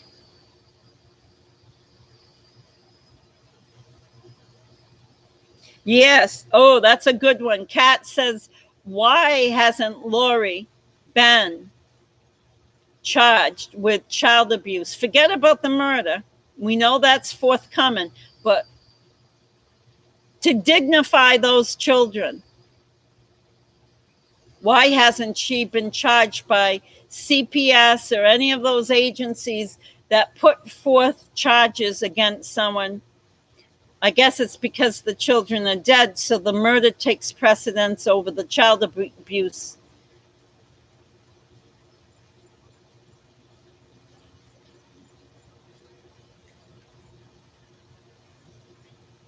Yeah. Maureen, I hate to tell Mel P's father, but what's his name, by the way? I forget his name. Cope, Stephen Cope. Stephen Cope is Melanie Pulowski's father. I hate to tell Melanie Pulowski's father that all of us get it. We don't have to be told that the family is very dysfunctional and act schizophrenic.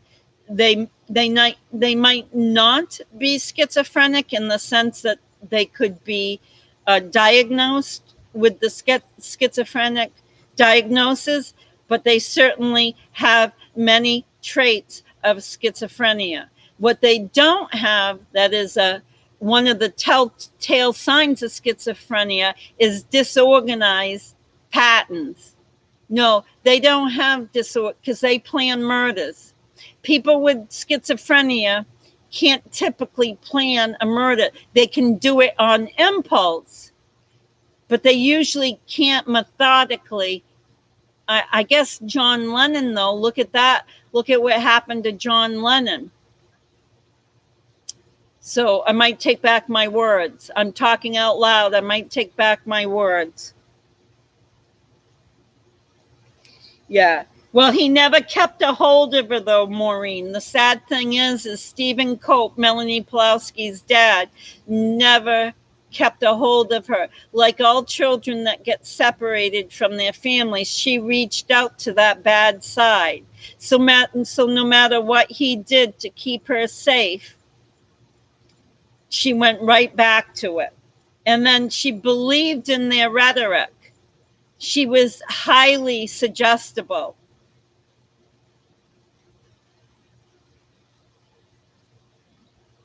Yes, multi-sirens. That's a good way to put it. When Lori had an axe to grind, she used the damn axe. There was no way she was going to have business left undone. She was going to make sure business got finalized in her crazy-minded way of finalizing business. That meant murdering Charles. If that meant putting Joe Ryan through a ringer so he couldn't see his daughter. If that meant flirting with Kobe in front of his wife or his girlfriend so that she could feel misplaced and not part of the family, because that's all that would have been doing to Kobe's wife, is it would be demonstrating that Lori did not value her as a family member, that Lori was the prima donna, and the prima donna is the only one that counts.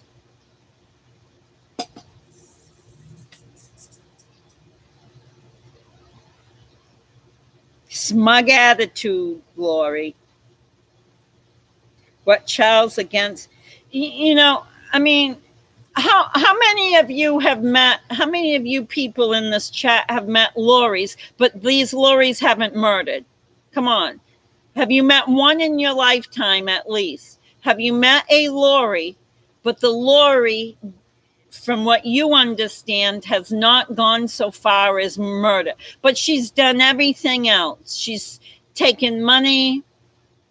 She's groomed people to have her crazy ideas. She's been destructive to children. Yes. And then they always look like they're squeaky clean.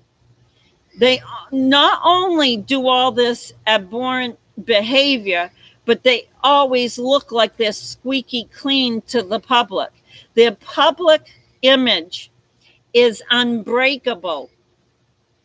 That's why people go into denial when they find out someone did something, because their public image is crafted so well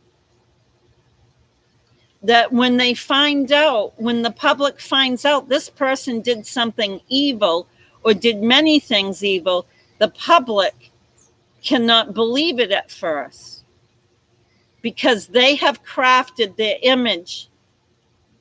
So all along, they've been putting on a play and thinking they had you part of it. And all of a sudden you say, hey, I'm not part of this play anymore. Janie says, Lori is a devil in disguise. She planned it. Poor TYLEE couldn't even have a birthday at the end of the month. Lori is horrible. And I thought that, and Janie, it seems like they might have killed JJ on her birthday or in the midnight hour of her birthday. Was that like a birthday present for TYLEE? I hate to say that. It's such a terrible idea, but I mean, come on. JJ was killed at the midnight hour of TYLEE's birthday.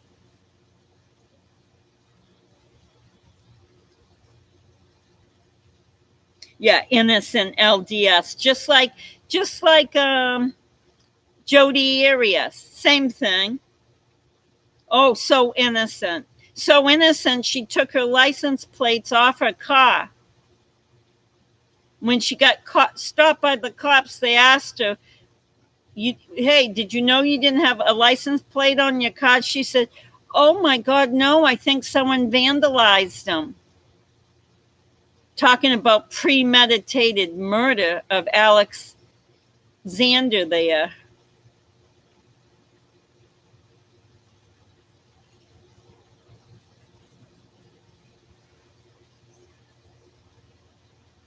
Lori is one of those people who believe if there's not high drama all the time, then they aren't really alive. Yes, in psychological terms, they call that in a borderline personality persons. And I don't believe in all of that. I don't believe, I've talked about this a little bit, but I don't believe in all those titles and all that stuff because even the psychiatrists don't know what the heck they're doing half the time. Not because they're not educated, because it's too hard to discern who you really got in front of you. But yeah, borderline personalities do that. They make the atmosphere so highly disruptive, and then if it quiets down, they have to start it up all over again because they can't stand the quiet. See, because then my belief is when it's quiet, then you need to have self-reflection. And the only way you can have self-reflection is if you have it quiet. Your outer environment and your inner environment. Borderlines don't like that. The Timothy Jones here, the Timothy Jones that killed all his family, Kat, is that who you're talking about?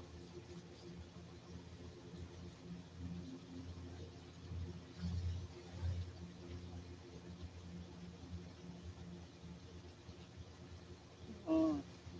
Do you have gators? Love that kayak ride we took together. Let's do it again. Hello from San Francisco. Hi, talk a lot of caca. Oh, I love that. Talk a lot of caca. Loves it here on the kayak ride. Yes, we can do that again. It's just that, I might turn people off if they're looking for crime news or something, or crime talk, and they get a kayak instead. A neighbor of mine, I've never seen an alligator. I've had 2 neighbors tell me, you see that dock right in front of you? See that dock? I put my kayak in. My kayak's on the other side. And I put my you see the yellow kayak there. I put my white kayak. It's on the other side. It's a racing one, so it's streamlined to go fast. I didn't buy it because it was a racing one. That's just what I got. But anyways, I put it in there, and it's unsteady because the racing kayaks are very skinny. They're not like the other kayaks that have a flatter bottom with a wider, berth to them. Mine is skinny. It's on the other side. But anyways, I put it in there. And because both my neighbors told me alligator stories, I was so scared when I put the kayak in, my feet touched the water. And see, under the dock, I hung there like an upside down spider for about 10 minutes. I had strapped myself with all fours under that dock, trying to keep my body out of the water for 10 minutes because I didn't dare to move because I was stuck, because I was afraid an alligator would come up and bite me. But they say it's very unusual. I've never seen them. I've seen dolphins. What you really have to be worried about in this water are manatees. The manatees will knock your kayak over. They will come up under your kayak. They go so fast. They're like a locomotive in the water. And the manatees go so fast that they'll hit into your kayak and make you go over. So that's what you got to worry about in these waters. Yes, they have alligators because these waters are attached to marshlands. So there's many alligators, around. I see them all the time when I'm driving. If I look in the canals alongside the major roads, there's these water shed areas, and I see alligators in them. Yeah, so there's I saw probably a 12-foot alligator in Orlando. It was really kissing me, and that's big. They're fish. They're manatees. Manatees. Look it up, Kat, because I can't describe it. They look like a big fat seal to me, or between a seal and a walrus. I don't know. Hey, let the Beatles make a song on that. The walrus. Yeah, they look like a walrus / seal. Yeah, and they live in our waters and they're protected, but they drive their cars fast underwater. So you got to really watch out for them. It's like being in Houston, Texas. Out of all of the states, out of all of the towns and cities I've ever driven, Houston, Texas is the worst place to drive. But I'm way off subject now.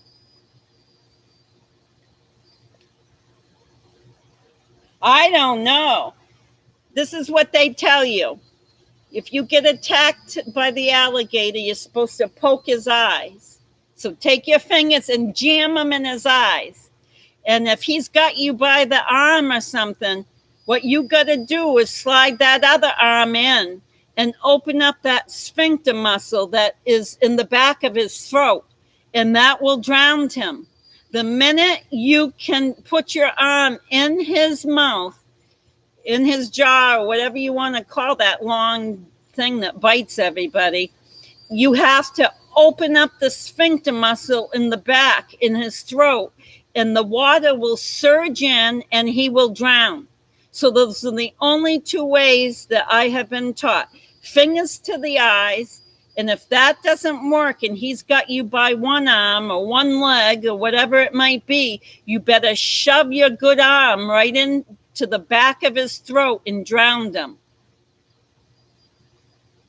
Now, is that Crocodile Dundee talk? Because I ain't no Crocodile Dundee, I'll tell you that.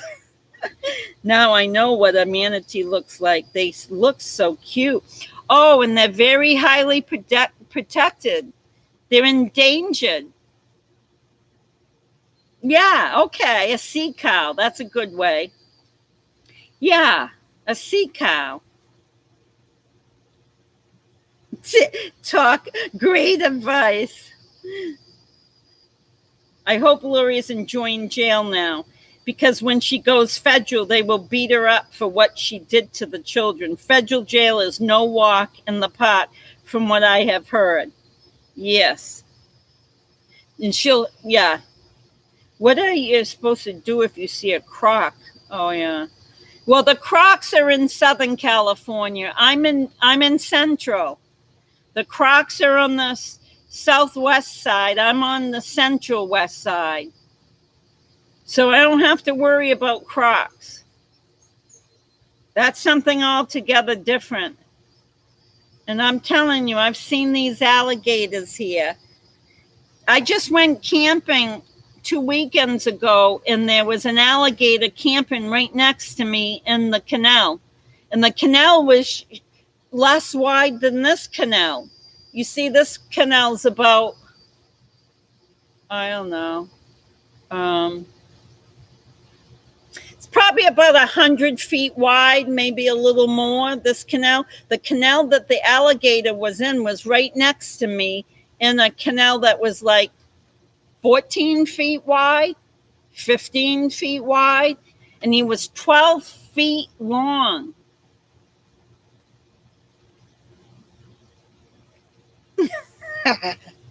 No, but someone asked me, do I surf on the kayak? Yeah, that's a good one. Yes, I do. I stand up on the kayak, I surf, and then I go into the water. I'll do a surfing one sometime. I'll do a surf. If you guys like all that outdoorsy stuff, I can do a surfing.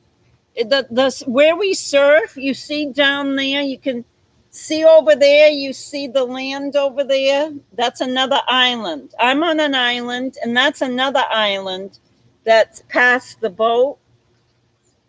That island has the surfing because the ocean is there.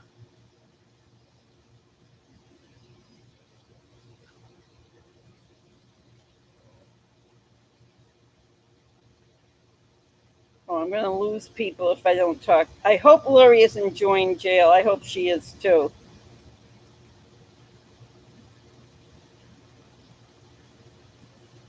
My ex-husband was a Lori. Yeah, Mad Jack. We've had, I think a lot of us, a lot of us meet many Loris. They don't have to be male, they don't have to be female, but we meet them. They might not go as far as murder, but they do everything. They murder your spirit.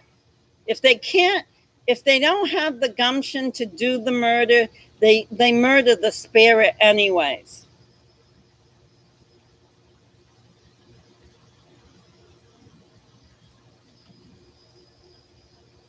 Lori is a devil in disguise. She planned. Poor TYLEE couldn't even have a birthday. I know.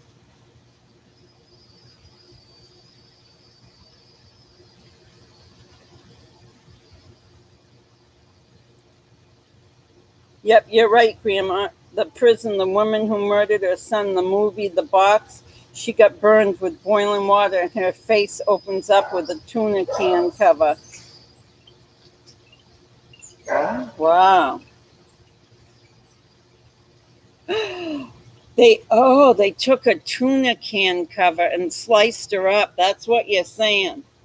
Oh my God, it took me a minute to digest that.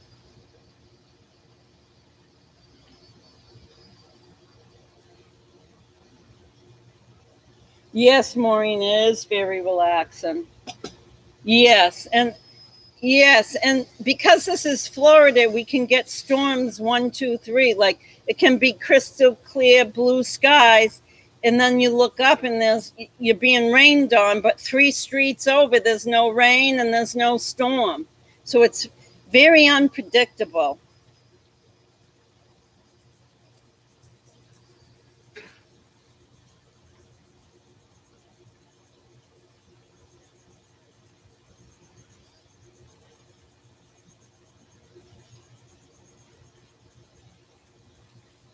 Yeah. Do you have alligators in Australia, Jen? You wouldn't like my storms, Maureen.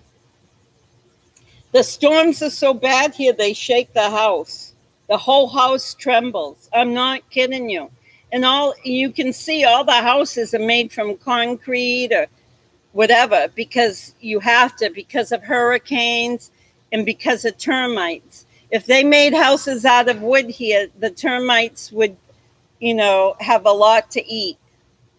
But and because of hurricanes and termites, all the houses are concrete, and they got some kind of they don't have wood frames.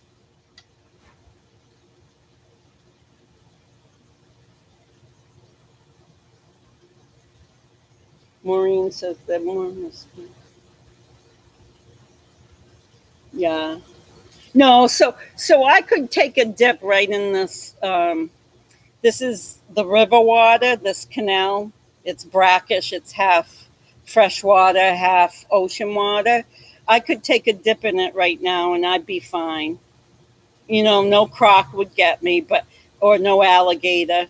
But the problem is it's disgusting as far as the feel on your body and the salt. It's like you breathe in the salt. It's so strong. Yeah, like I said, I just picture someone hanging from that dock upside down for 10 minutes by all fours. All fours. I was hanging from that dock because I thought an alligator could bite me. So I was so scared from all the alligator stories. Yeah, it's really salty. Oh, very salty. You can breathe the salt in. I mean, you don't have to like put the salt in your mouth. It just, you can breathe it in. It's so salty. Oh. Jen says the crocodiles in Australia are way up north. Now, how did we get in now? What kind of show are we now? Are we, oh, the crocs and the alligators that kill the other Lori and Chad. Yeah, yeah. I don't even think they want to. The people that grew up here act like they're a deer. Like they don't get surprised or upset when there's a alligator around. Yeah, we got the lady next door to me has seen like a nesting of water moccasins. So yes, there's water moccasins in there. Yeah, but again, those things. I mean, people live here, so you'd hear a lot more stories, right? I don't worry about it. I walk out barefoot all times a day. I don't worry about it. My cat chased a snake one day. There was a big snake. I've seen them, pretty big snakes walking right by my door. I said, "What the heck are you doing at my door? Like, go back into the nature."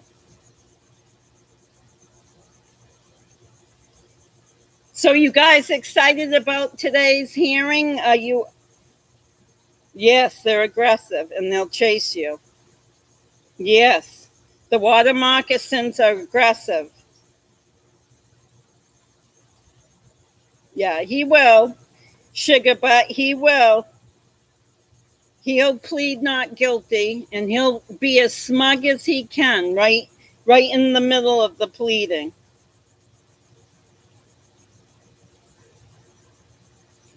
Just a few, Maureen. I haven't been here that long. Just a few. I was in California prior, and California's not as warm as here.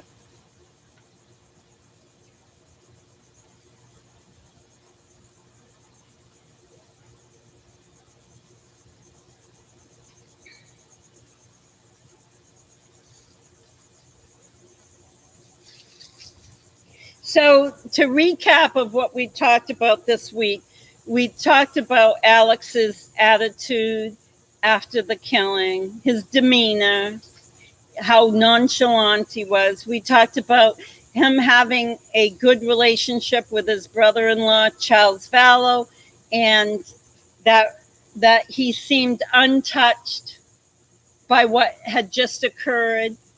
He seemed unconcerned. He never asked the paramedics if Charles was alive or the police officer. Wouldn't you think if he was sitting out on that curb for the 6 to 7 minutes that the officer interviewed Alex, Alex would say, hey, is he alive? Is he okay? How's he doing in there? He never asked about Charles. The whole time, the 6 to 7 minutes, he sat on that curb. He never said, when those paramedics and police officers were walking back and forth, he never said, can you let me know what's happening? Can you let me? Come on, guys. He knew he had killed him. He waited to make sure he was dead. This was a setup. This was a cold-blooded setup. And then when he gets into the detective's office, he talks about and laughs with the detective that there's nothing wrong with him. He's just slightly overweight. Ha, ha, ha, ha.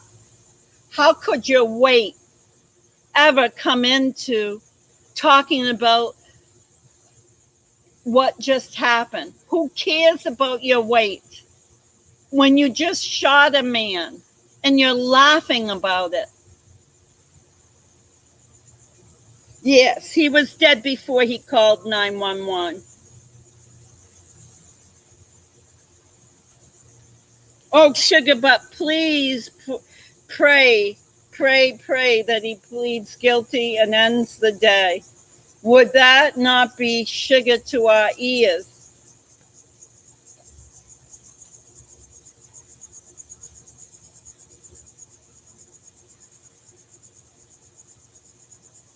Yeah, Lori was the mastermind. Chad was into it. I still looking to Summer Shiflett. I want to know her part so bad. It just grinds me.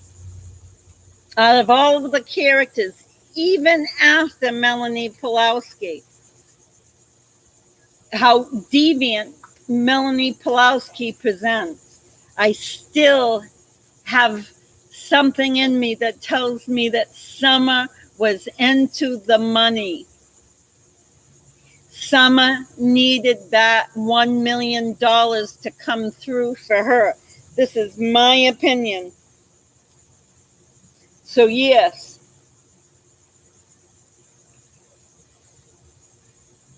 So we talked about earlier this week, we talked about Alex, his demeanor, his stance, the way he held himself, the way he could sit on the curb. All of that stuff shows that he was in good repair, that there was nothing wrong with his head. It is proof beyond proof that there was nothing wrong with his head. The way he walked out of the house, the way he sat on the curb, the way he talked with the officer, he did not have a care in the world for himself physically or a care in the world for the man lying dead in the living room just feet from him. So we talked about that this week. We talked about Summer Shiflett saying that she sent Alex over to kill Charles. Not to kill Charles, to protect Charles. But I think she sent him over to kill Charles. She didn't send Alex over to protect Lori. She sent Alex over to kill Charles. That is my opinion, that she is in on it. So the thing that kills me is that morning on the curb and in that detective's office a few minutes later when they take him from the curb to the police department. Why didn't Alex say, I am here because my sister, Summer Shiflett, said my sister, Lori, was in danger, and she thought it a good idea that I come and kind of like stand guard. Why didn't we hear that from Alex? And why didn't Lori mention it? Oh, my brother Alex is here because my sister Summer urged him to come over.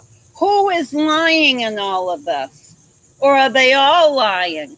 Did Summer send Alex? And if Alex was sent by Summer, how come Alex nor Lori ever told the police that's why he was there? She supports herself through David Warwick. Isn't he a so-called big developer? We're talking about Melanie Gibb now. These women support themselves through their men. Not to say that's not right. That's very nice. If you have a husband like Charles who will support you and you take care of family matters and he takes care of business matters and that's your deal, then that's lovely. But when you kill those people to get more from them dead than you can get at that moment alive, that's another story. That's why we're here, because it's ugly. Because when anything is money motivated, like in these killings, they're all money motivated, in my opinion. All that nonsense about, oh, he's a zombie and she's a zombie and this religion and that religion, it's nonsense. They wanted the murders for the money. They wanted to murder for the money.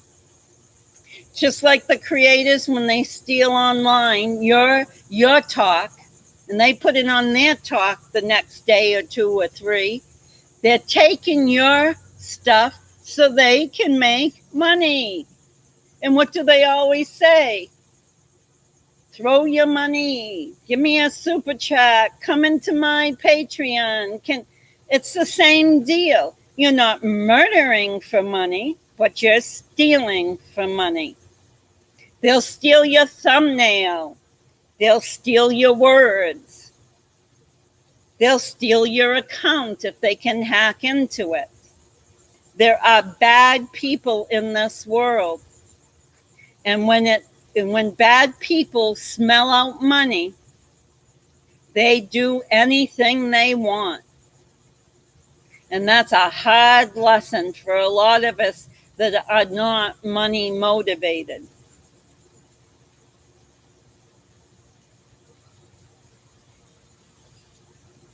Yeah, that's a good one. Jenny, I only knew that Summer Shiflett is a divorcee from her husband who was a dentist. Is it 100% factual what I'm saying? I can't tell you for sure, but that's all I knew about Shiflett. She was married to a dentist, but they are now divorced. In the just recent past, they got divorced. Yeah, she was a hair technician. She wanted to know how to use scissors really well. That's my idea. So she went into the hair industry.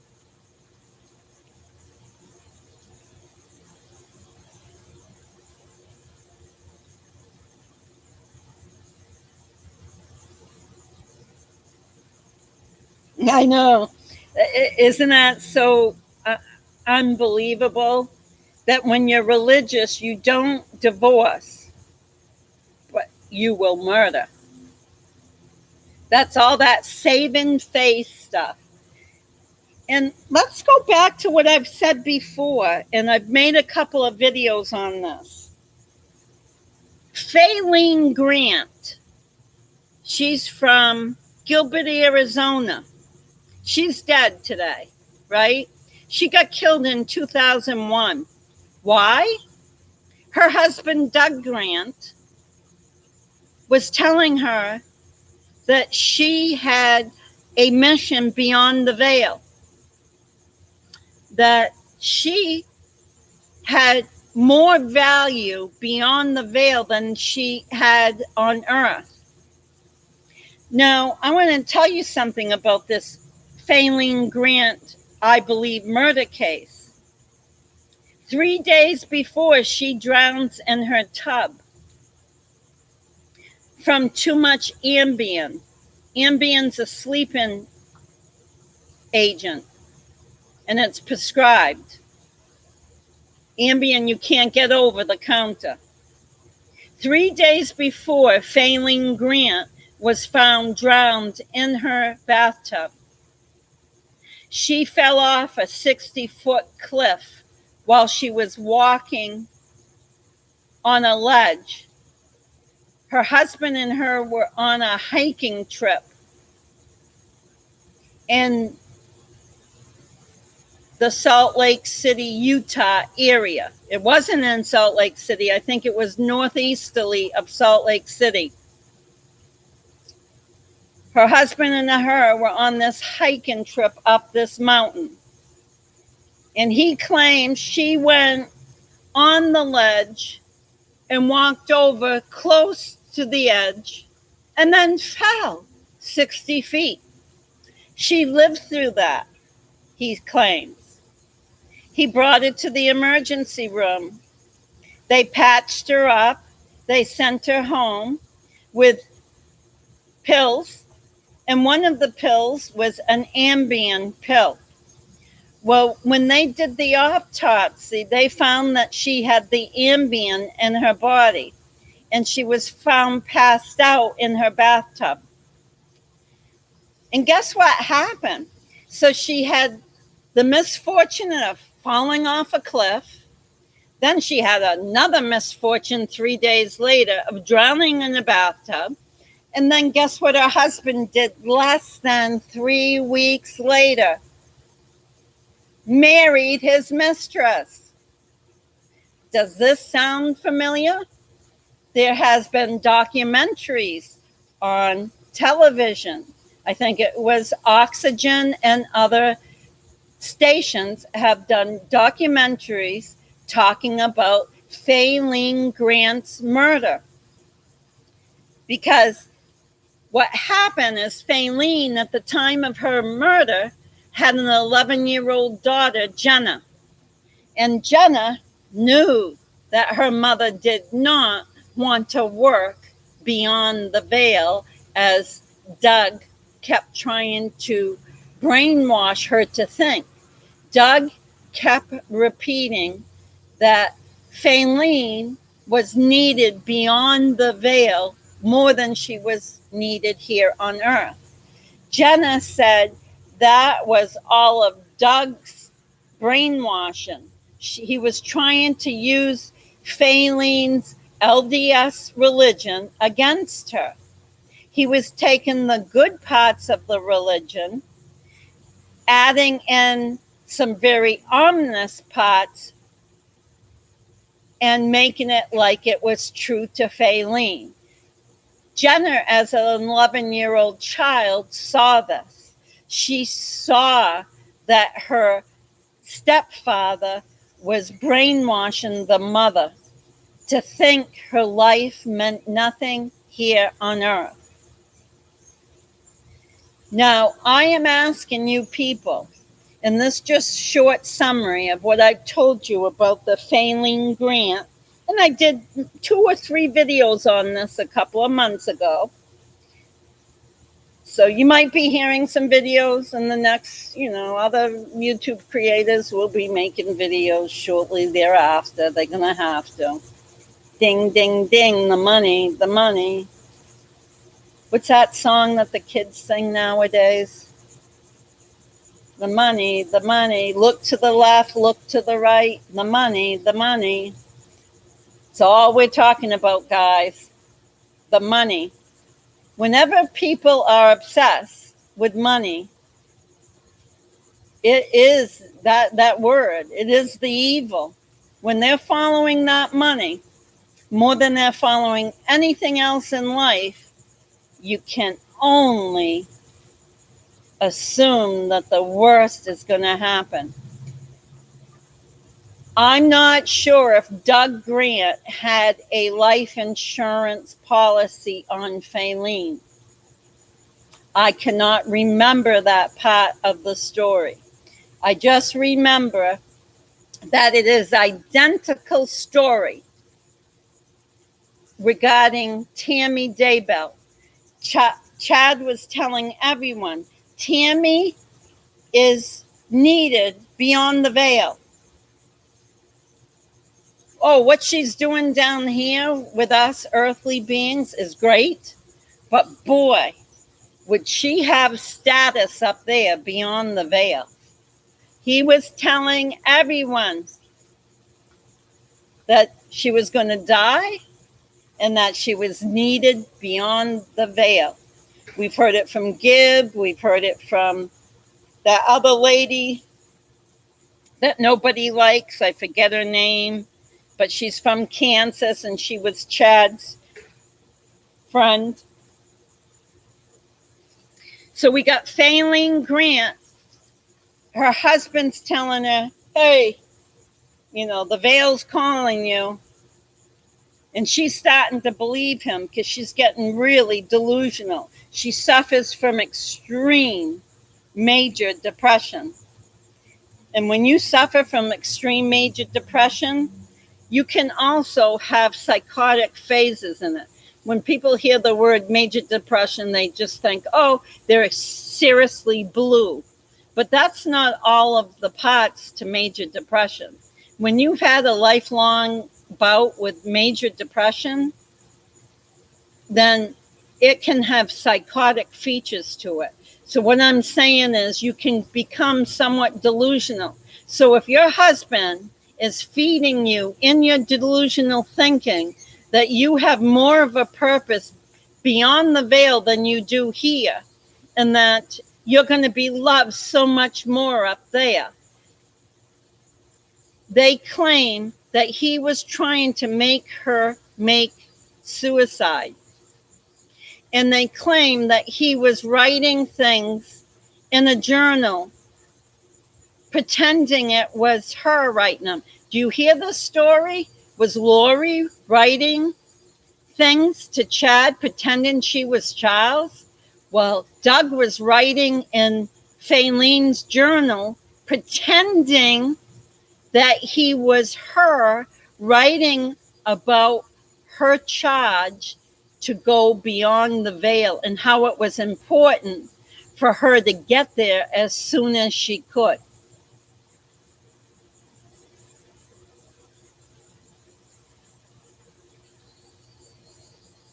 Yeah, the Antichrist. I like that. Maureen says the Antichrist will be in court soon. Yeah, and will he be nodding at all of the characters that are in there like they're his friends? I love how full of himself he is. He gives them all a nod. Like, thank you, David Warwick. Thank you, police officer. He nods like, good job. Like he's still in his role as commander of Rexburg.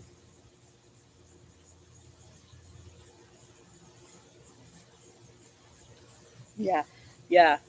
So the idea is I want you guys to go and watch Faylene Grant's documentaries that Oxygen and other news channels have made on her.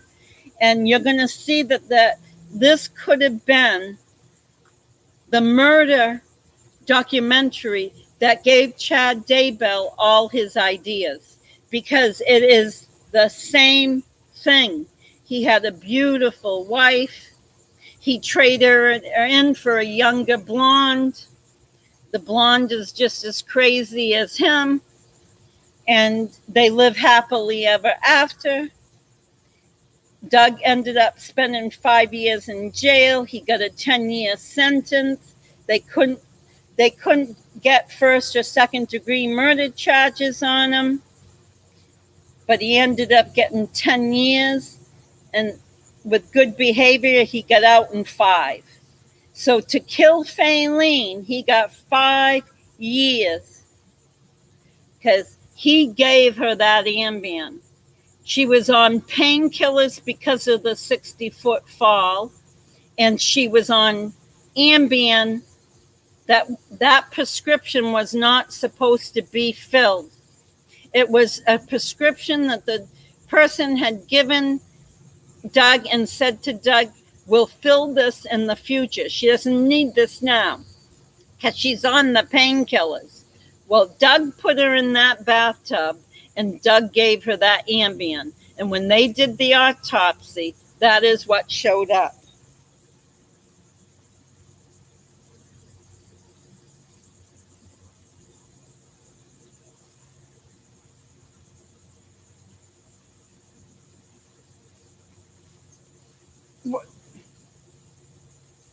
What do you mean? What was 20 hours ago? Bella, you're back from the physical therapist? I've been talking that long. Bella, what are you talking about 20 hours ago? He received the Community Journalist Award 20 hours ago?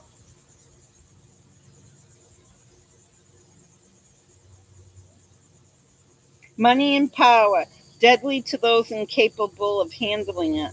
People lie, steal, kill for money and power. Yeah, the power beguiles. Yeah, it's sick. The power, the money, the sex, the drugs, the drink. There's 1,000,001 things that intrigue people. But when you're too bloodthirsty, you kill. And that's what happens. It's called bloodthirsty.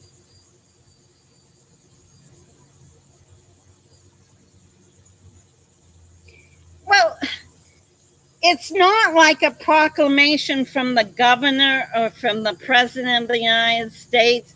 So what does it mean to my channel when you're talking about Eamon Rees, who made an award for Nate? Does she have like dignitary status, or is she just being a kind person?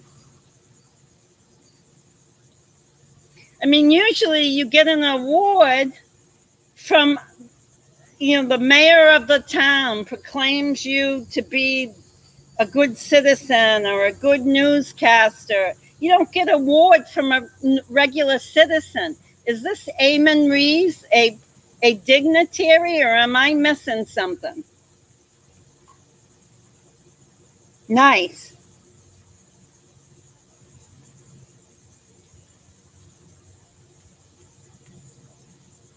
Well,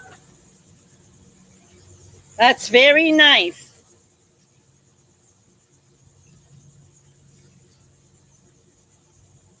Oh, yeah. No, David was putting Melanie Gibb under the bus because when they asked her that question, did she have a disdain for TYLEE in so many words, David Warwick almost put Melanie Gibb under the bus because Melanie had said, I had no problem with TYLEE. Let's put it this way, guys. All of these women had problems with TYLEE. All of them. They all had women. She was too strong-headed, and she knew the reality she was seeing was not the reality.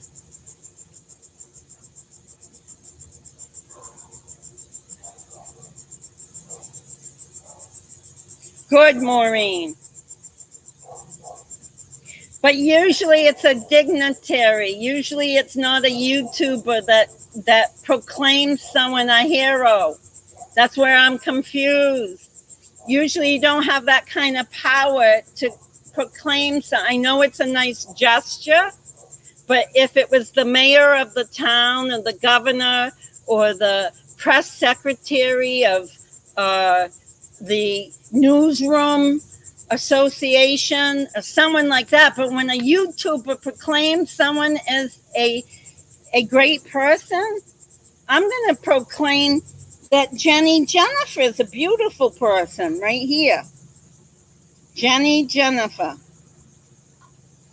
It just doesn't make sense to me.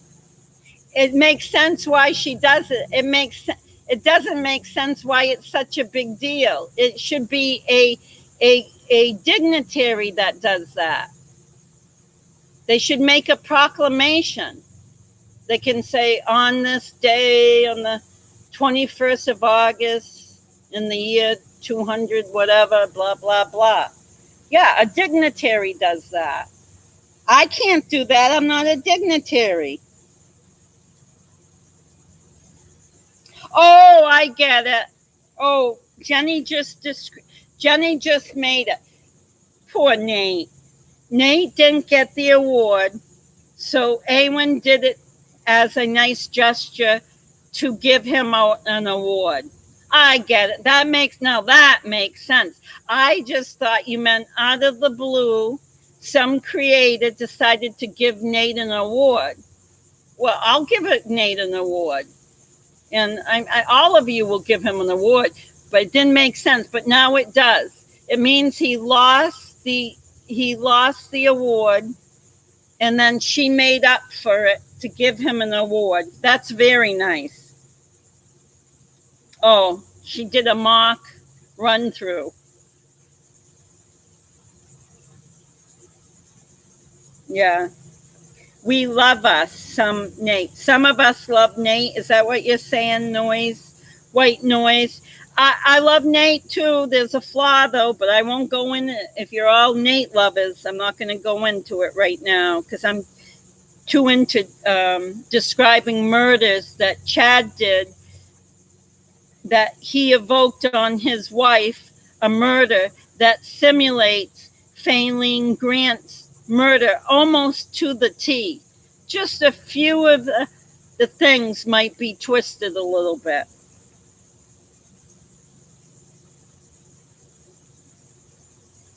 Oh, that's nice.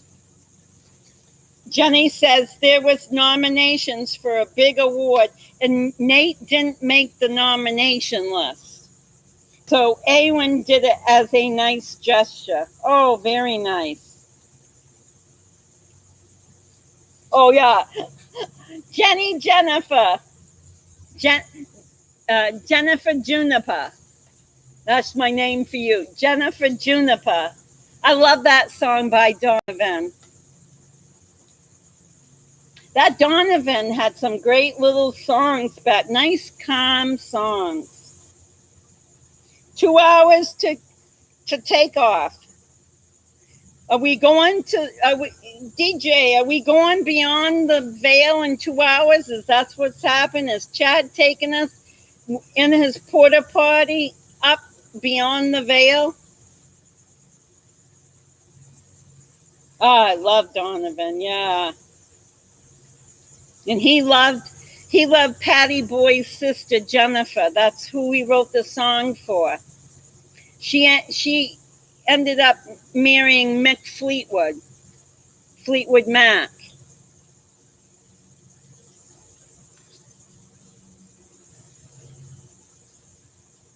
Yeah. Yeah, Patty Boyd was married to George Harrison.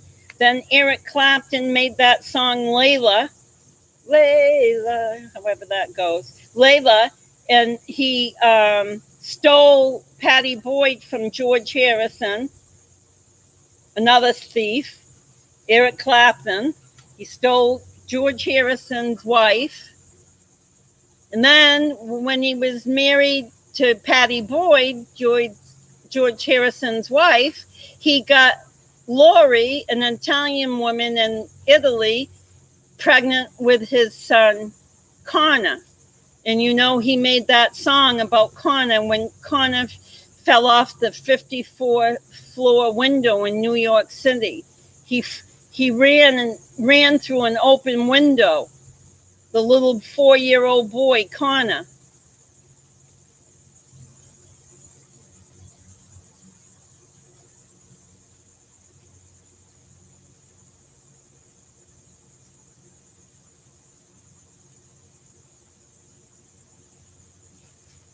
Yeah, that's sad.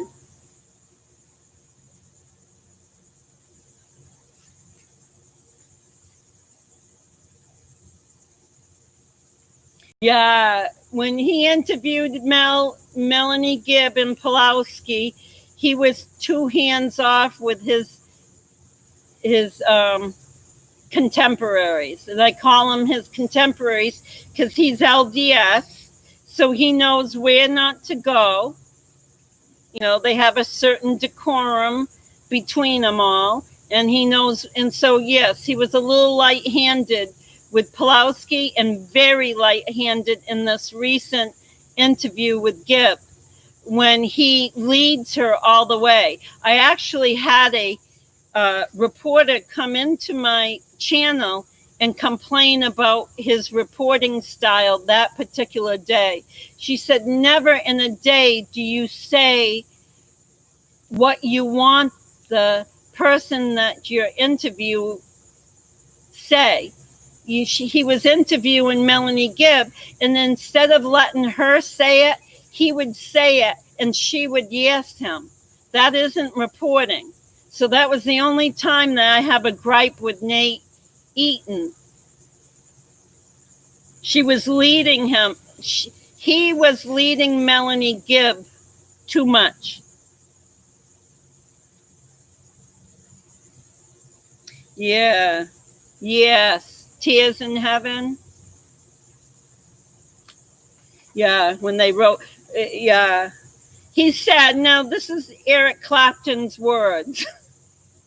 Eric Clapton says that Connor, I'm laughing because this is supposed to be a crime show, but Eric Clapton said when Connor died that day, that the day before they had spent the day before together, and that was the first time like he had ever felt that he was parenting Connor, like he felt very connected to Connor. So the second day he was coming back, he was on his way to the hotel or wherever they were staying at the 54th floor. And he was on his way back and he was so excited because he said yesterday, like, Connor's my son. So today I'm going to spend the day with Connor and he's really going to be my son because now I'm grasping what fatherhood is all about. Because prior to that, he couldn't grasp it. He was always in a drunken frenzy. And so it's so sad that he finally found that connection with Connor. And then he lost him the same day that he was heading back to pick him up from Lori.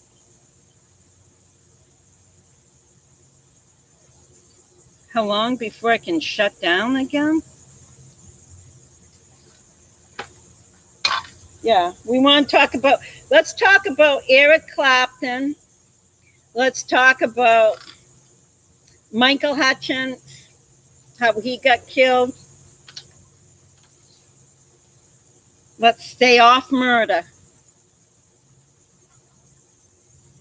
Melanie Pulowski was lawyered up during the interview. Oh, yeah, you're right, Maureen. That adds definitely a different complexion to it. But Gibb wasn't, and he was leading her incredibly. When Gibb, he was leading her, he was saying what he wanted us to hear, and she would yes him. So I'm going to take back that award. I'm glad it wasn't a dignitary that gave Nate the award. I do believe he could get some type of award in the future, but because it was just 2 weeks ago when he did kind of what reporters aren't supposed to do. Yeah. Reporters aren't supposed to lead the person and say what they want you to say. And he did that. Go back to his last interview with Melanie Gibb. It was on August 4th, 2020. Now watch it from like virgin ears. Don't watch it that you know the case. Watch it on what he's doing with Melanie Gibb in that interview. Oh, yeah. Yeah. Kevin says he wants the Gummy Award of the month. Oh, yeah, I'll be giving them out on August 31st. Okay? Whoever gives me $1,000 in super chat will get a gummy award. I'm gonna jump into the mainstream creator world here. I want $1,000 from each subscriber by the end of I'm just kidding. Don't take this literally. Oh my God, everyone will start hanging up the channel. I'm kidding.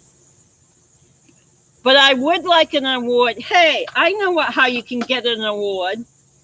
Whoever has the information about who is breaking into my account and who is doing some malicious things behind the scenes, I will give a $100 award to anyone that leads me to the criminals that have broken into my YouTube account and changed the variables in my account.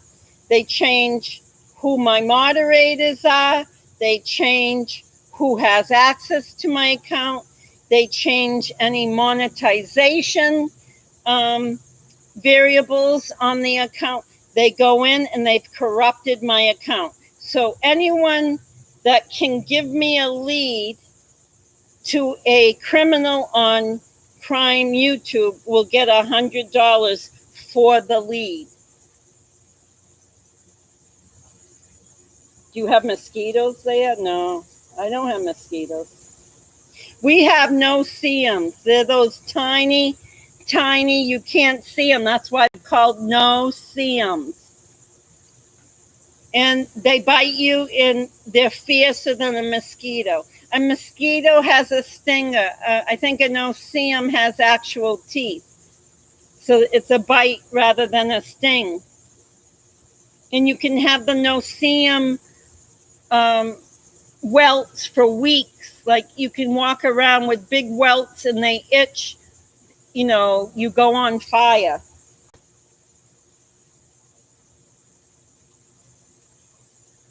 Who's accepting an award?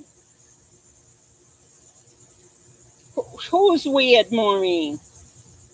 I'm weird for accepting an award? Janie, yes, it was like she was accepting an award. She's weird.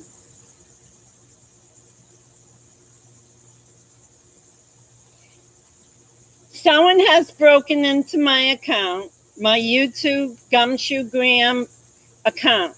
They go in, they change variables, they block people, they put people, I guess there's sections. I've never done it. I've never blocked an individual in my life on YouTube. I've blocked them in my personal life, and I'll continue to do that, but I do not block anybody and have never blocked anyone on YouTube.